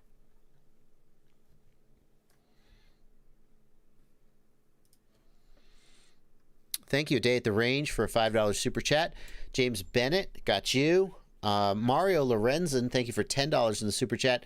I changed everything over to DJI yesterday, and I installed everything in a new HD frame, but now when I arm the quad, the ESC restarts every time. I mean, but it doesn't have anything to do with your... It's got to be some kind of a soldering problem. What's happening... Here's what's happening. Go to the motors tab. Here's what you should do. Wait. Are you using a smoke stopper? So if you're using a smoke stopper, don't. Once you verify that the quad powers up without lighting the smoke stopper, then stop using the smoke stopper. The smoke stopper will cause you can't spin the motors with the smoke stopper installed. So then what I would do is I would go to the motors tab and try and spin the motors. And what I think you're going to find is that as you raise them, we'll do this with props off, but as you raise the sliders, the ESC will reboot. When you draw too much current, it really feels like this is an issue either with the motors, with the ESC is damaged, like the ESC is restarting when you try to pull too much current. But that wouldn't happen unless there was some kind of physical damage to the ESC. Yeah, you got to pull it apart and look for physical damage, solder bridges, bad wiring. That's because the ESC doesn't run off a voltage regulator. So it's not like your air unit is pulling too much current and it's causing a voltage regulator to brown out. This has got to be I don't know. You might have a bad ESC or damage to the ESC. It starts. Thank you for $5 in the super chat. I soldered the wrong bridge for voltage to VTX. Nothing seemed to happen. I put a TBS Unify Pro to VBAT. Should have been 5 volt. Is it shot? I mean, I've blown up a 5 volt Unify by feeding it VBAT. It seems to blow up pretty quickly. If yours seems to be working, is it working? If it's working and your range is good, then hey, more power to you. Yeah. Oh, I just realized I don't have the stream schedule up. There we go. There you go. There's a stream schedule. A Day at the Range says, good news for me, but maybe not for everybody else. The spy unit is no more. DJI and I made a deal for me not to re-releasing it. A Day at the Range, I hope you made a ton of money on that deal. A Day at the Range had invented something that would get HDMI output from the DJI goggles using a custom firmware and a hardware hack. And he said, yeah, the custom firmware, yeah, it's a little flaky. He hadn't really got it to a point where he was ready to release it. And maybe he never would have, but now he definitely never will. Because apparently DJI called him up and said, please don't do this. And here's how I imagine that conversation went. I don't know, but DJI was like, oh, could you not do this? And he was like, I don't know, I think I'm going to do it. And they were like, could you not do this? And he was like, yes, thank you. So that's how I hope it went. So he says he's going to release a DIY way of doing it for free. I don't know. Chris Atkin, thank you for £5. Betaflight 4.2, my RSSI LQ was 99. Now it's 70 or 80. What value should I worry about? Oh, he says he confirms that they paid him money. That's awesome. That is so awesome. I'm so torn here because I would love to have seen that product get released. But I also feel so good that he got a nice payday. Like, better to pay him off than to sue him. Right? I don't know. Anyway. Martin H. says, I'm going on my first real-life FPV flight in about an hour. Any tips? Martin, test fail-safe with your props off before you fly. Nunya Business says, selling out the American way. I'm sorry, man. I'm sorry. Just stop. Just stop. Let me tell you something. Oh, I gotta stretch before this rant. Selling out is like also known as paying the bills. Oh, I remember when you had principles. Yeah, one of my principles is that I like to eat and have a place to live. So I invented something. I made something that people were willing to pay me for. Oh, you know what? You should be a starving artist, man. You should just be homeless and living on the street and making great art and die young of exposure. That would really make me feel fulfilled as a person if you were miserable and poor. So don't sell out. I'm selling out. Ooh, that's gonna get made into a GIF.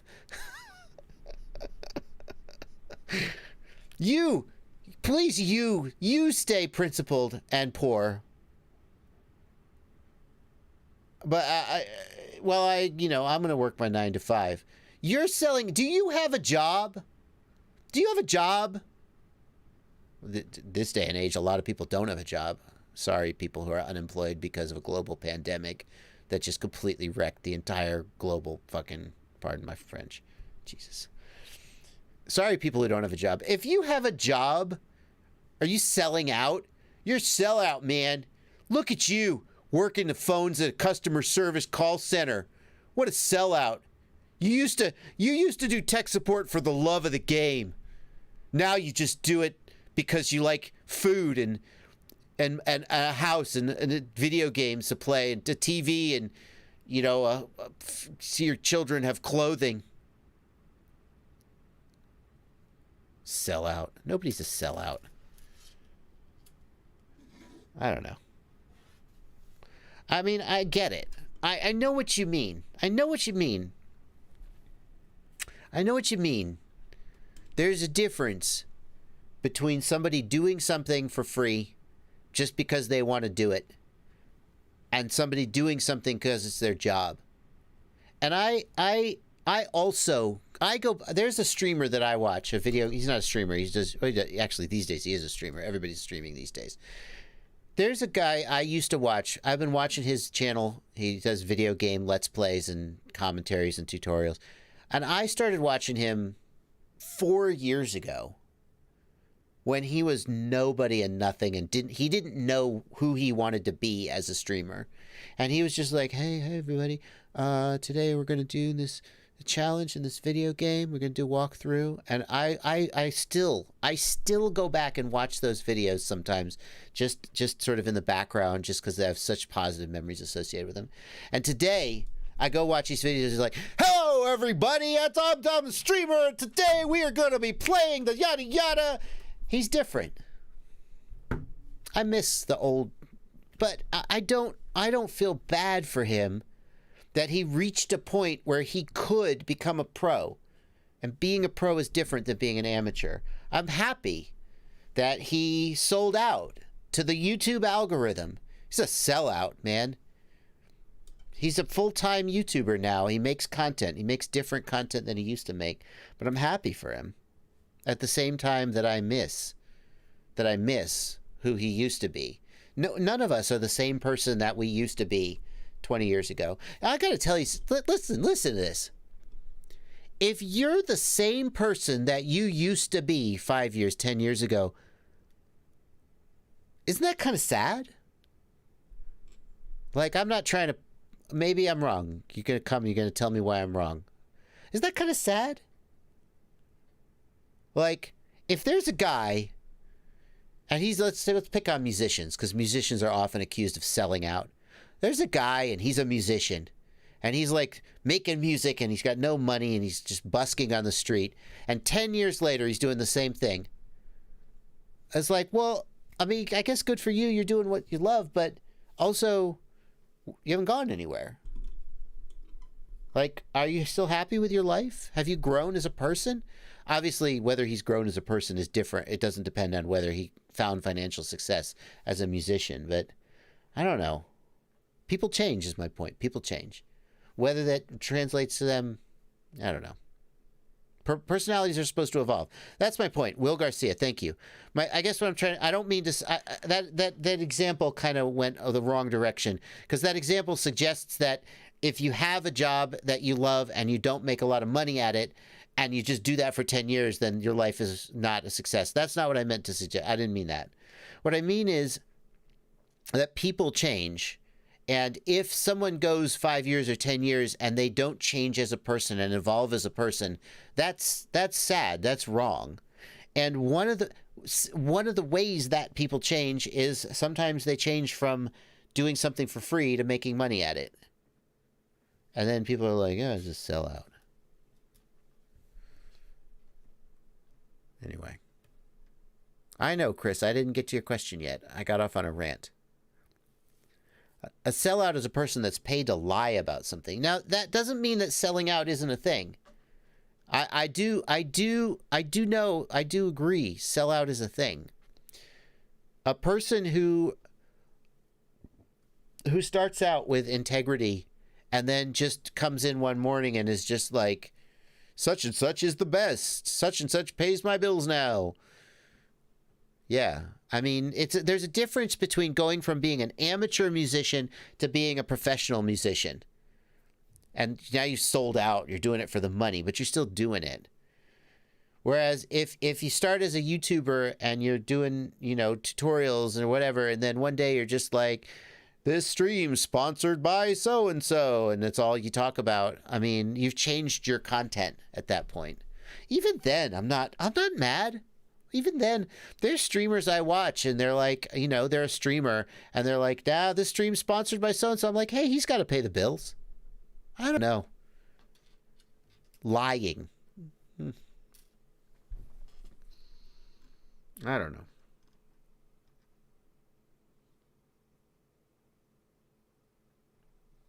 Most people would love the option to sell out. I think some of the accusations are just people who are jealous of other people's actually just being successful. Okie dokie.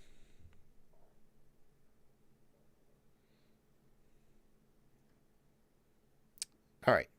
Let's get back to that super chat. What is the new LQ value you should worry about? Chris Atkin, I don't know what's going on with the scaling of the LQ in the DJI goggles. what you got to do, Chris Atkin, is you got to look at the DJI telemetry sensors and look at the RF mode and look at the LQ and figure out how they are mapping RF mode and LQ to this RSSI channel in your goggles. And it's going to take a little bit of screwing around to do that. The place where you need to worry is RF mode 1, LQ below about 80. Somewhere between 70 and 80 in RF mode 1, you're going to have a real problem. But what you got to do is look at the telemetry sensors in your radio, and you'll see RF mode and LQ in there, in the radio telemetry sensors. Or if you have the full-size module, you can look at the screen on the back of the full-size module. Look at those telemetry sensors, and then look in your DJI goggles and try and figure out what RSSI value in the goggles corresponds to RF mode 1, 70 to 80%. I don't know the answer because other people have asked me this. I don't know the answer yet. I haven't figured it out, but that's what you got to do. A Day at the Range, thank you for $20 donation, giving me some of that sweet, sweet DJI payoff. When the American dream costs $80 grand for college, I will sell out for my family. Yeah, heck yeah. I guess here's what I would say. When somebody 100% sells out, they stop doing what they were doing, and they change completely to I'm just making money, then I lose respect for them. But when somebody goes from 100% doing it for the love of the game to 70% doing it for the love of the game and 30% paying the bills, I feel good for them. Because you're still doing what you love and you're able to pay the bills. Everybody's got to pay the bills. Like, if we live in a world where everybody just has universal basic income and nobody needs to work to get health care and food and a place to live, then you could be like, hey, look at this weirdo doing things for money. We don't live in that world. A Day at the Range, thanks for $5. Selling out is selling your morals and who you are for money. Set to Rest, thanks for $5. Is it possible to take the Mr. Steel build and make it digital without throwing off the entire thing? Set to Rest, if you really want to do that, try to put a Vista in it instead of an air unit so that you have a minimum change of weight. But I'm sure Mr. Steele would argue that the latency of the digital system is going to throw off the feel of the whole thing. Many people are flying DJI for freestyle and are happy with it, though. And the Steel build is still a solid build, even if you choose to go digital with it. Yeah.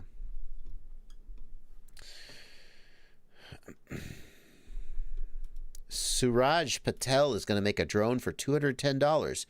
Is that a good price for a drone? I feel like, Suraj, somewhere between $200 and $250 US is the right place to start with a self-build. You can get it cheaper, but you can make a lot of compromises.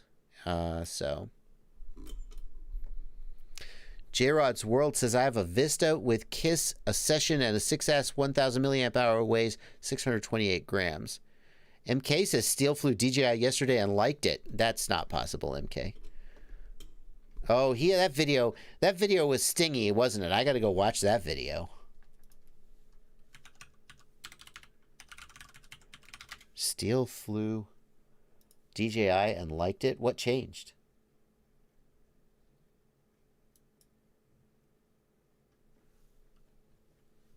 Oh my God. DJI FPV with Mr. Steele. I'm already live. Oh, it's a live stream. Oh, shoot. I'm not even noticing any pixelation. Oh my God, they got the DJI Smart Controller, baby. 30 milliseconds of latency range, which is the... Is it Steel flying? That's not the same fancy phone that you got. Mine's a year behind. Oh, yeah, it is. It is. Ridiculous screen. What's out, bro? They don't do anything. Oh, that's Stingy flying. Pop it out. That's like, oh wait. That's like saying somebody's going to turn on their VTX or turn on their RX without antennas on. You're going to burn it out, bro.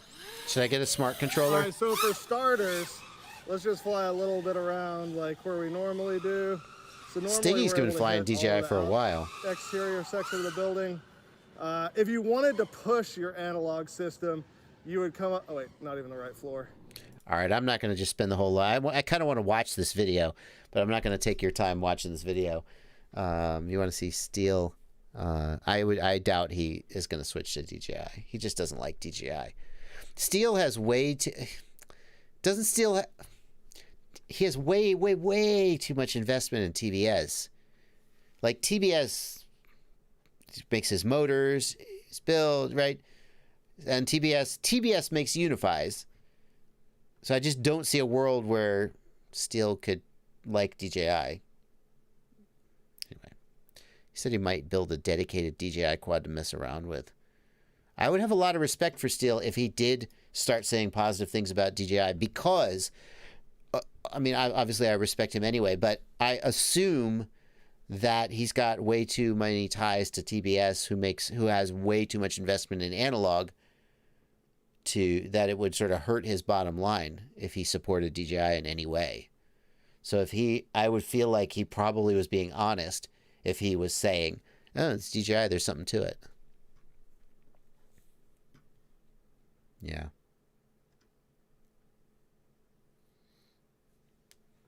He said in the stream he would pay $2,000 for digital only if anyone else would make it. He doesn't make money from unifies, though. So, Siada, you're right. I'm not trying to suggest that.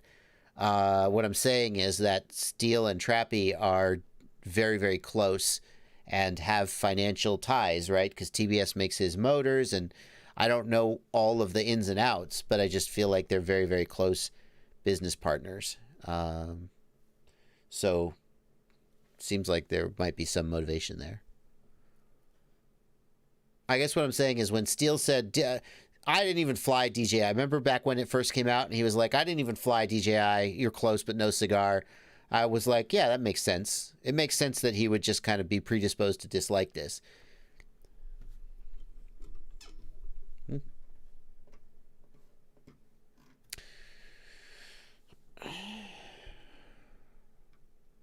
Anyway. A day at the range. Thank you for $5 in the super chat. What should I check first? RSSI is at 70 and never gets to 99. A day at the range. He should be paying attention to LQ. That's the bottom line. But RSSI should get up there. If you're like 2 feet away, it should be 99. But sometimes it isn't. I think Betaflight has kind of screwed up RSSI for Crossfire in some way. I think it's maybe not reading the RSSI correctly. When you do the RSSI DBM. It really depends a day at the range about how you're getting RSSI into the goggles, though. But the short answer is pay attention to LQ, not RSSI.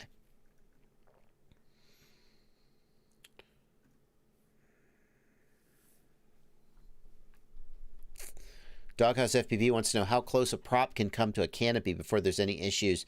Don't worry about the aerodynamics, Doghouse. Technically, if you're interfering with the tip vortices, some weird stuff can happen. But practically speaking, we run props very, very close to canopies and seldom a problem. 1 millimeter of clearance is fine. The biggest difference would be if the arm got loose at all, then maybe it would gouge the canopy. But yeah. Mad Max FPV says the range of DJI blew Steel away. He tried to say he still wouldn't use it on a professional shoot, but he knew he didn't mean it. That's pretty funny. Steel said he didn't like the Tango 2. Yeah, I've always thought that Steel was pretty straight about what he did and didn't like. He's always used the Tyrannus. He's never switched to the Tango, and that's his thing. I don't know. It felt like, yeah. Can you remind us how to get LQ in DJI? I'm going to make a video about it. That's the answer. I'm just going to make a video and show it. Redbeard the Pilot, thank you for $10. Crossfire telemetry is persisting even after I unplug my quad. That's weird. Why is the telemetry staying up even after you unplug your quad, man? That's the real question. No, Crossfire should detect that the link has gone down and stop sending the telemetry. Redbeard, is it possible for you to update your Crossfire firmware? I would be following up on with, because like once you unplug the quad, how could a Betaflight setting have anything to do with it? Sean K, thank you for a massive $20 donation. I bought a Mobula 6 and the Tiny Hawk 2 Freestyle with the DJI goggles to get me started in FPV. I'm looking at the iFlight DC5 or the Flywoo Explorer for the next step up. The Flywoo Explorer is amazing, but they're not shipping them. They're taking pre-orders and they're not shipping them, and everybody's mad because there's been so long since they've shipped them. So if you want the Flywoo Explorer, it's a pretty cool quad, but it's gonna, who knows when you'll actually get it. Mike Bergman says that there's a short delay, but surely Redbeard is aware of that. And I think Redbeard is saying that the telemetry stays on forever. Maybe the telemetry goes away, but something about the configuration of your low voltage alarm is causing it to get locked on. Redbeard, if I were in your situation, the first thing I would do is confirm that the telemetry goes away after you power down. Look in the telemetry screen. The sensor should go to stars instead of the last known value. But then look at your low voltage alarm and look at the logical switches that cause it to turn on and off, and see if there's a way you could modify those. It seems like the off condition is getting locked on.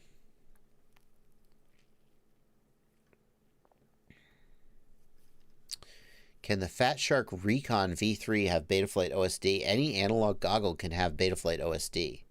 Fluffy Dog, the flight controller inserts the OSD on the analog feed.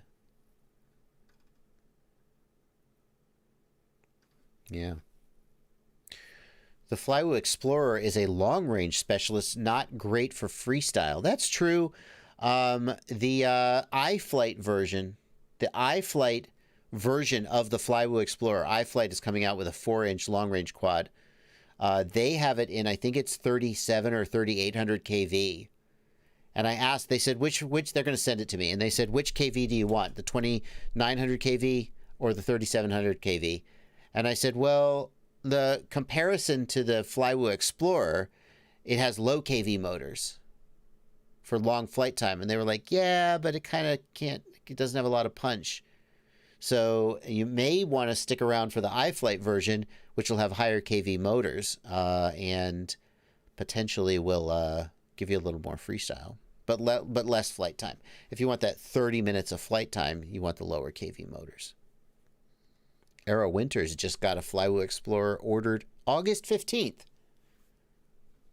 They're shipping, I guess. Have I tried the iFlight XL5? I don't think I've tried that one.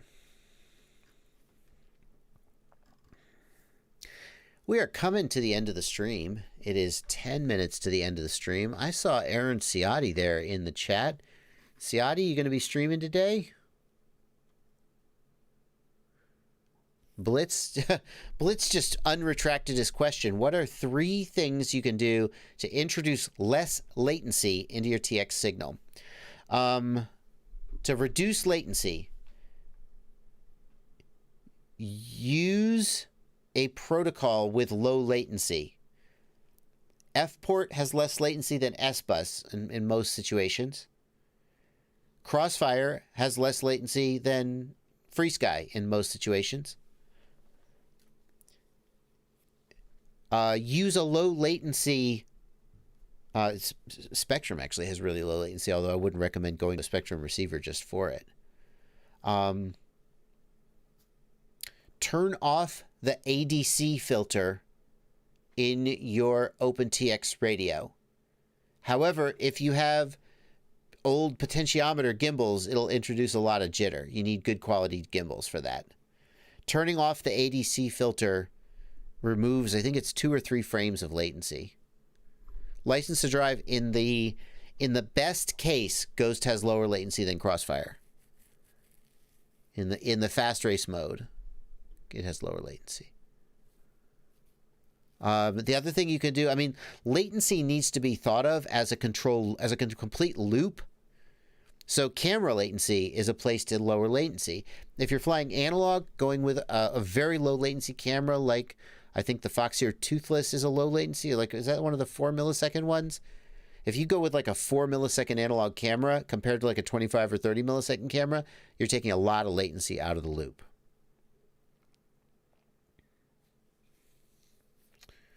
So get a low latency camera if possible. Use a low latency control link. The other thing you can do is OpenTX has a problem called the heartbeat sync problem. And the heartbeat sync problem adds latency. So use it. Crossfire Shot fixes the heartbeat sync problem. So if you use Crossfire Shot and Crossfire, you'll get some of the lowest latency possible.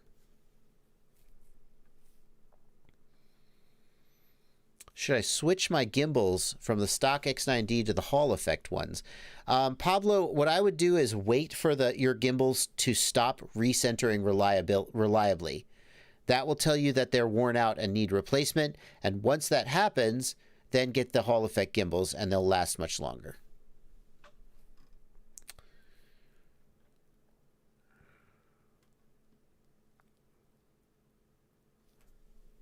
Let's see here. Alrighty.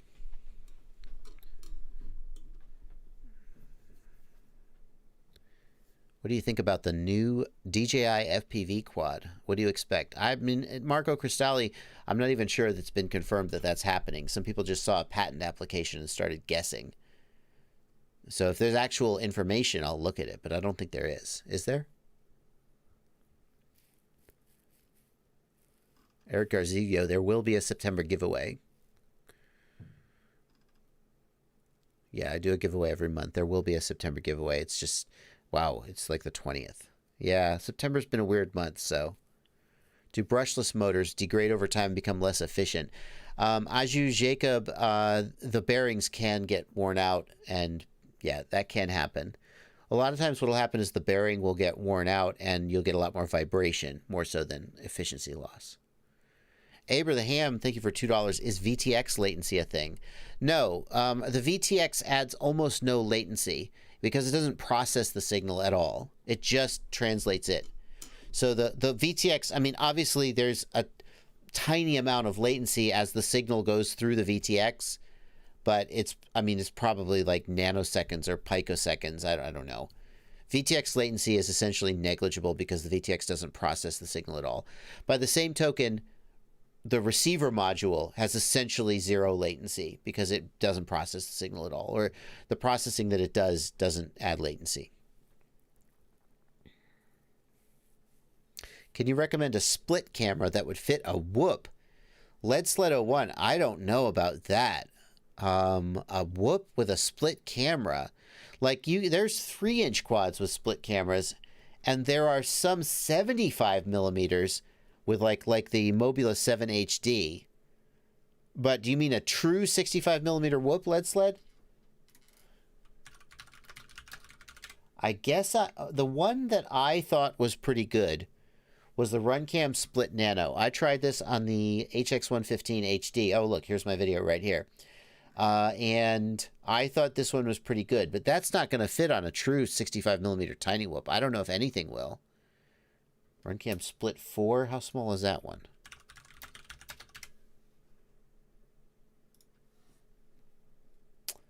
I mean, that looks like about the same size as the Nano. What's the camera size? Where's the info? Well, is that a 75 or a 65? Yeah, 14 millimeter lens. Okay, so that's got the smaller lens. I believe the Split Nano has a 19 millimeter, although I'd have to go back and check. I guess, I mean, I still don't think any of this stuff is going to fit on a true 65 millimeter Whoop. Runcam Split 3 Lite. What do we got here? Thank you, Aaron Ciati, for suggesting this. Split 3 Lite. Oh, what's the... Oh, there you go. Oh, there's different ones. Oh, there you go. Now we're talking. Now we're talking. Thank you, Aaron Ciati. I was so close. I was on the page. Runcam Split 3 Lite and Split 3 Nano. There you go. Look at that little guy. I mean, if you're going to get anything on a 65 millimeter drone, that's going to get you down there. Okay. Thank you, Aaron, for that. I'm going to send Aaron a $5 super chat when his stream begins. You see, you earned it, man. Aber the Ham, thank you for $2. What about Betaflight OSD? Any latency there? No. No, not really. I mean, no. Like, I don't think the Max OSD chip does frame buffering.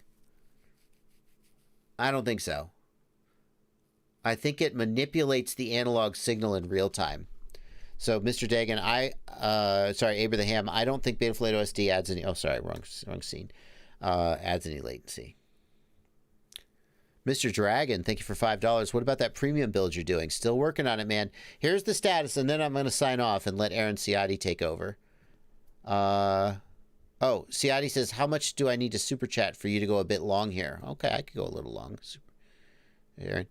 Any heads up on that premium build you're doing? Yeah. So here is the big question that I am trying to solve right now about my next premium freestyle build. Is the extra weight of the air unit worth it over the Vista? And here's how I'm going to solve. I know you have an answer. You think you know the answer. But I'm not convinced. And here's how I want to answer that question. I am going to build an Apex HD with an air unit in it. That's got to be like the best frame that can take an air unit. And I'm going to build, like, I don't know, maybe an FPV Cycle Glide with a Vista in it. And I'm going to try them out. And I'm going to see which I like better, the lighter weight of the Vista build or the presumably better performance of the air unit build. Maybe I won't notice a difference. But that's currently the status of things, Mr. Dragon. Thank you for your $5 super chat. Ooh, so much dust here. All that dust out of there. Top FPV goggle recommendation for a budget around $350. Skyzone Sky 030 is $400 and is pretty freaking good. For $300, $350. West Pole wants to know, West Pole, are there situations where I can't trust RSSI? Yeah, absolutely.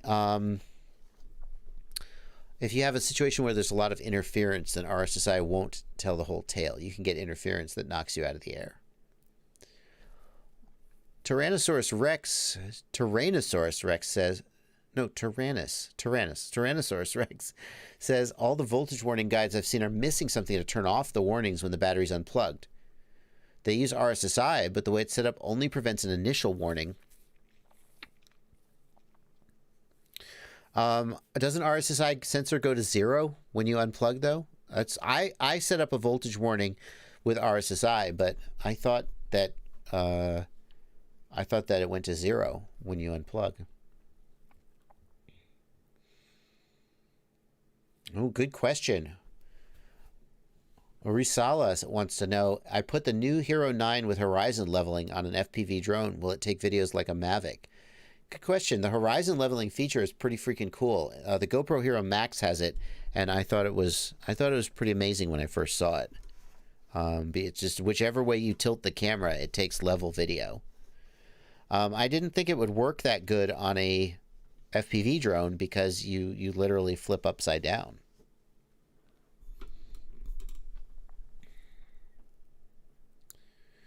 Chilogy Beats wants to know, how do I calibrate the accelerometer on my quad if the port that connects to my computer is on the bottom and won't allow it to sit flat? You just got to kind of hold it flat as best you can. And then you can trim it. You can trim it in flight. You can trim it by hovering and watching for drift. Is there any hardware update coming to the DJI goggle or air unit? Nobody knows. Beta FPV has a nano HD cam. Going back to the question about an HD cam for a whoop, who better to come out with an HD cam for a whoop than Beta FPV? Here's the Beta FPV Nano HD. Is it better than the Run Cam? No one knows. I don't know. Worth mentioning that it at least exists. What do you think, chat? Is it better than the Run Cam? Quadrophenia says, is there a safe way to test a 4-in-1 ESC to see if it's DOA. Not really. Once soldered, most manufacturers won't accept a return.